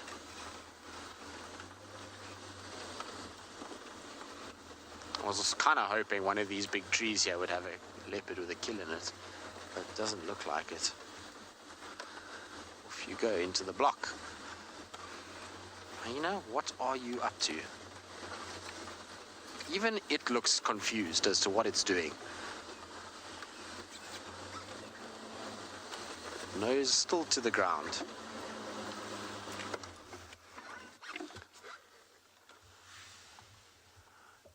And back we go again.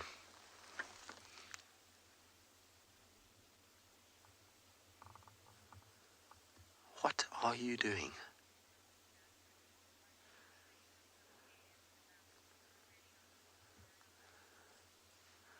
I mean, it smells like a wet dog, so I suspect it is from the dam camp, but I'm not sure.